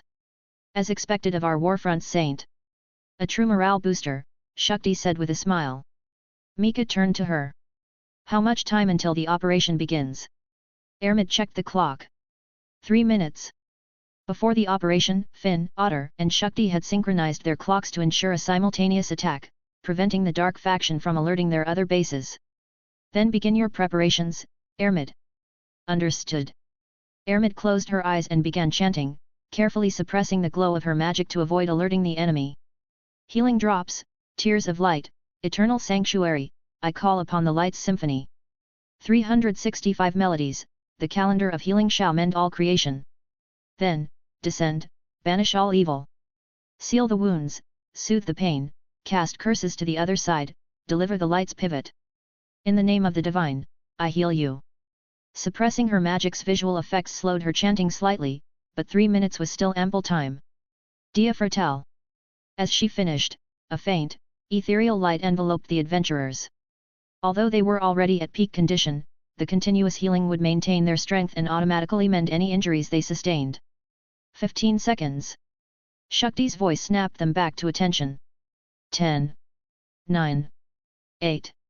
Their faces grew serious as the countdown continued. 7. 6. 5. Anticipation filled their hearts. 4. 3. 2. It's about to begin, they all thought, waiting for the command. 1. It's time. Everyone, move out. Shakti shouted, no longer needing to whisper. She could finally unleash her voice. Charge. With Shakti's command, they surged forward, Gajano and Ermid leading the charge. The two swift and powerful adventurers were tasked with eliminating the dark faction scouts stationed outside the base. Their earlier reconnaissance had revealed the scouts' positions. With lightning-fast movements, they swiftly dispatched the enemy. Charge! Charge! Charge! They roared, their voices echoing through the night as they stormed the facility, Mika and Elise leading the way. At the other two locations, Finn and Otter, leading the Loki and Freya Familius, simultaneously launched their assaults. All of Aurario's major Familius were now in motion. The battle between justice and evil had begun. The great battle had arrived. Charge! Charge! Charge! They raced through the facility, following the main corridor, their shouts echoing through the halls. As they encountered resistance, the fighting began, and the assault team split up. Some remained behind to engage the enemy, while others charged ahead, pursuing those who fled. Mika and the others pressed towards the facility's center, searching for the dark faction's leaders and executives, or perhaps, their most dreaded adversaries, Zald and Alfia. Die! Bastard, I'll kill you! You'll be the one dying! Arg! The sounds of battle and angry shouts echoed around them. Their objective wasn't to kill every single member of the dark faction. They subdued those who surrendered, after all, they weren't executioners. But as they continued their advance, Mika's pace slowed. He fell back to the middle of the formation. The others didn't object, they, too, had noticed something amiss. This isn't right. There are a lot of level 1 adventurers here, but there are also quite a few level 2 elites. Why are we encountering so little resistance? They shouldn't be this weak. Mika frowned, his danger sense blaring since they entered the facility. He felt like he was walking into a trap, a monster's lair, death lurking around every corner. Chapter 200, Mika takes command. Fall back and regroup. Something's not right. Mika's danger sense blared, a prickling sensation of danger coming from all directions. It was overwhelming. What's wrong, Mika? Melly asked, noticing his grim expression. This place, it feels like we're walking into an abyss. What? Melly frowned. She knew how reliable Mika's intuition was. The dark faction base was far more dangerous than they had anticipated. It seems we've fallen into a trap. Before entering, no one knew if these 3 locations were legitimate dark faction bases or a carefully laid trap. Therefore, Finn had insisted that all participants be level 2 or above to minimize potential casualties. Stop! Mika shouted, halting the advancing group. To prevent the dark faction's leaders and executives from escaping, Shakti had ordered them to advance at full speed without stopping. Therefore, they didn't react immediately to Mika's command. Fortunately, Shakti was there. She quickly relayed his order. What is it, Mika? She asked. There's no need to rush. There are no high-ranking enemies here. This is a trap. The others froze, surprised by his certainty. They hadn't seen anything to suggest a trap. Before anyone could question him, Shakti raised her hand to silence them. She trusted Mika implicitly. What's our next move? She didn't need an explanation, she needed a plan. My danger sense is telling me the threat is all around us. I need to examine the surroundings. We'll help, Shakti said. Everyone, search the area for anything suspicious. Yes, Captain. The adventurers dispersed, carefully examining the area. Damn it! The danger is too concentrated. I can't pinpoint its source, Mika muttered, frustrated. His danger sense was overwhelming, warning him of danger from every direction. Where could it be? Could it be bombs? Melly suggested. Bombs. Mika and Shakti's eyes widened. Yes. We suspected they stole those activation devices to create bombs. During their previous attack, we were so focused on the bombs that we suffered heavy casualties from their diversionary tactics, Shakti explained, her frustration growing. And during the meeting, Reveria-sensei also speculated that they might be saving the bombs for the decisive battle, Melly added. Doesn't this feel like a decisive battle? It does, Mika agreed with a nod. They focused their attention on the possibility of bombs. They've likely planted them in the surrounding buildings or underground. Detonating them would trap us all within this facility, Shakti speculated. Search the walls and the ground. Be careful, she ordered. The adventurers began their search. This is getting complicated, Gajano complained. She preferred fighting to bomb disposal. Mika watched them, lost in thought. Are they really in the walls or underground? He had recently learned about the nature of bombs in this world, fire stones, special explosive rocks from the deep levels of the dungeon. While incredibly powerful, their internal structure was stable, making them difficult for ordinary people to use. Only skilled adventurers could destabilize them and use them as makeshift grenades. They were considered contraband in Orario. Why would the Dark Faction add activation devices to fire stones? Clearly, it's to make them easier to use, accessible to ordinary people. But would they really plant them in the walls and underground? And if they had to steal the activation devices, do they even have the capability to create remote detonators? Those weren't among the stolen items. As Mika pondered, his gaze fell upon the captured Dark Faction members. Wait a minute, something's not right. There are usually a lot of zealots among the captured Dark Faction members, causing trouble even after being subdued. But why are these ones so quiet? Do they have something else planned? Looking at their calm, almost serene expressions, a chill ran down Mika's spine. He suddenly realized a terrifying possibility. He grabbed one of the captured adventurers, muttering, I need to question him, and dragged him to a secluded corner. After gagging him, Mika grabbed his arm. A warm stone materialized in his hand. Despite its warmth, Mika's heart turned cold as he understood the enemy's plan. Suicide bombers. He hadn't anticipated this.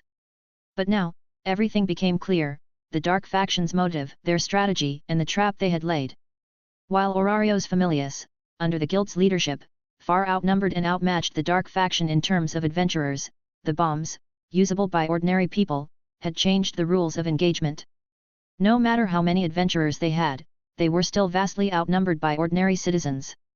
And under the evil god's influence, countless people could be turned into suicide bombers, a devastating tactic against which even the strongest familiars would struggle. Shakti, Elise, Gajano, Ermid, Melly, come here, Mika called out, his voice calm despite the turmoil within him. The five, having noticed his unusual behavior, quickly approached. What is it, Mika? Shakti asked. Look at this. He handed her the firestone bomb. A bomb. You found one? Where? Shakti's eyes widened, and the others also looked at the familiar device with a mix of excitement and relief. Discovering the bomb's location would greatly simplify their mission. But Mika's next words dashed their hopes. In his sleeve. His sleeve. They looked from the bomb to the struggling captive, their hearts turning cold. They turned their gazes to the other captured Dark Faction members, noticing their unsettlingly calm expressions, almost as if they were smiling. A shiver ran down their spines. They exchanged glances, then approached the captives, quickly discovering more concealed bombs. Those bastards! Damn the Dark Faction! Shakti cursed. Hearing the commotion, the other adventurers gathered around, learning the horrifying truth. How could they? This is monstrous! Adi exclaimed, her voice filled with disbelief. How dare they? Ryu raged. They're not human anymore. Or rather, they're too human, Mika said with a chilling laugh. After all, they're gods. What do they care about humanity? He shook his head, regaining his composure. Enough. Now's not the time for recriminations. We need to regroup. We can't let the others continue fighting. While they had been advancing through the facility, they had left several teams behind to secure the corridors and intersections. Those teams were still unaware of the danger, trapped with the suicide bombers. Shakti's face paled. Those were members of her familia. But she quickly calmed herself, turning to Mika. I'm leaving this to you. I can't think straight right now. Understood. Mika accepted command without hesitation. There was no time for formalities. Ryuu. Meli. Yes. They responded, stepping forward. You two are the fastest. Go to the other two bases and warn them. Understood. Recognizing the urgency, they dashed off. Mika turned to Shakti. Choose two of your fastest familia members and send them to alert the Hermes familia outside. This ambush is likely just the beginning. Once it's triggered, the dark faction within the city will likely launch their attacks as well. The other familias will be caught off guard. We'll suffer heavy casualties. Right away. Shakti immediately selected two runners and dispatched them. Let's go. Mika shouted, leading the others back the way they came. It seems the dark faction executives are waiting for us deeper within the facility. They're likely gathered there with the majority of their forces. They won't attack until we reach them. We need to regroup now. Since we know it's a trap, there's no need to go deeper. We can wait for them to come to us. Besides, I have a way to deal with the firestones now. Really? Shakti asked excitedly. Indeed. Ermid's skill, shared burden. Shared burden selects teammates and creates a link between them. Damage taken by one linked member is distributed among all linked members. Grants immunity to instant death effects, reducing fatal blows to near-death status.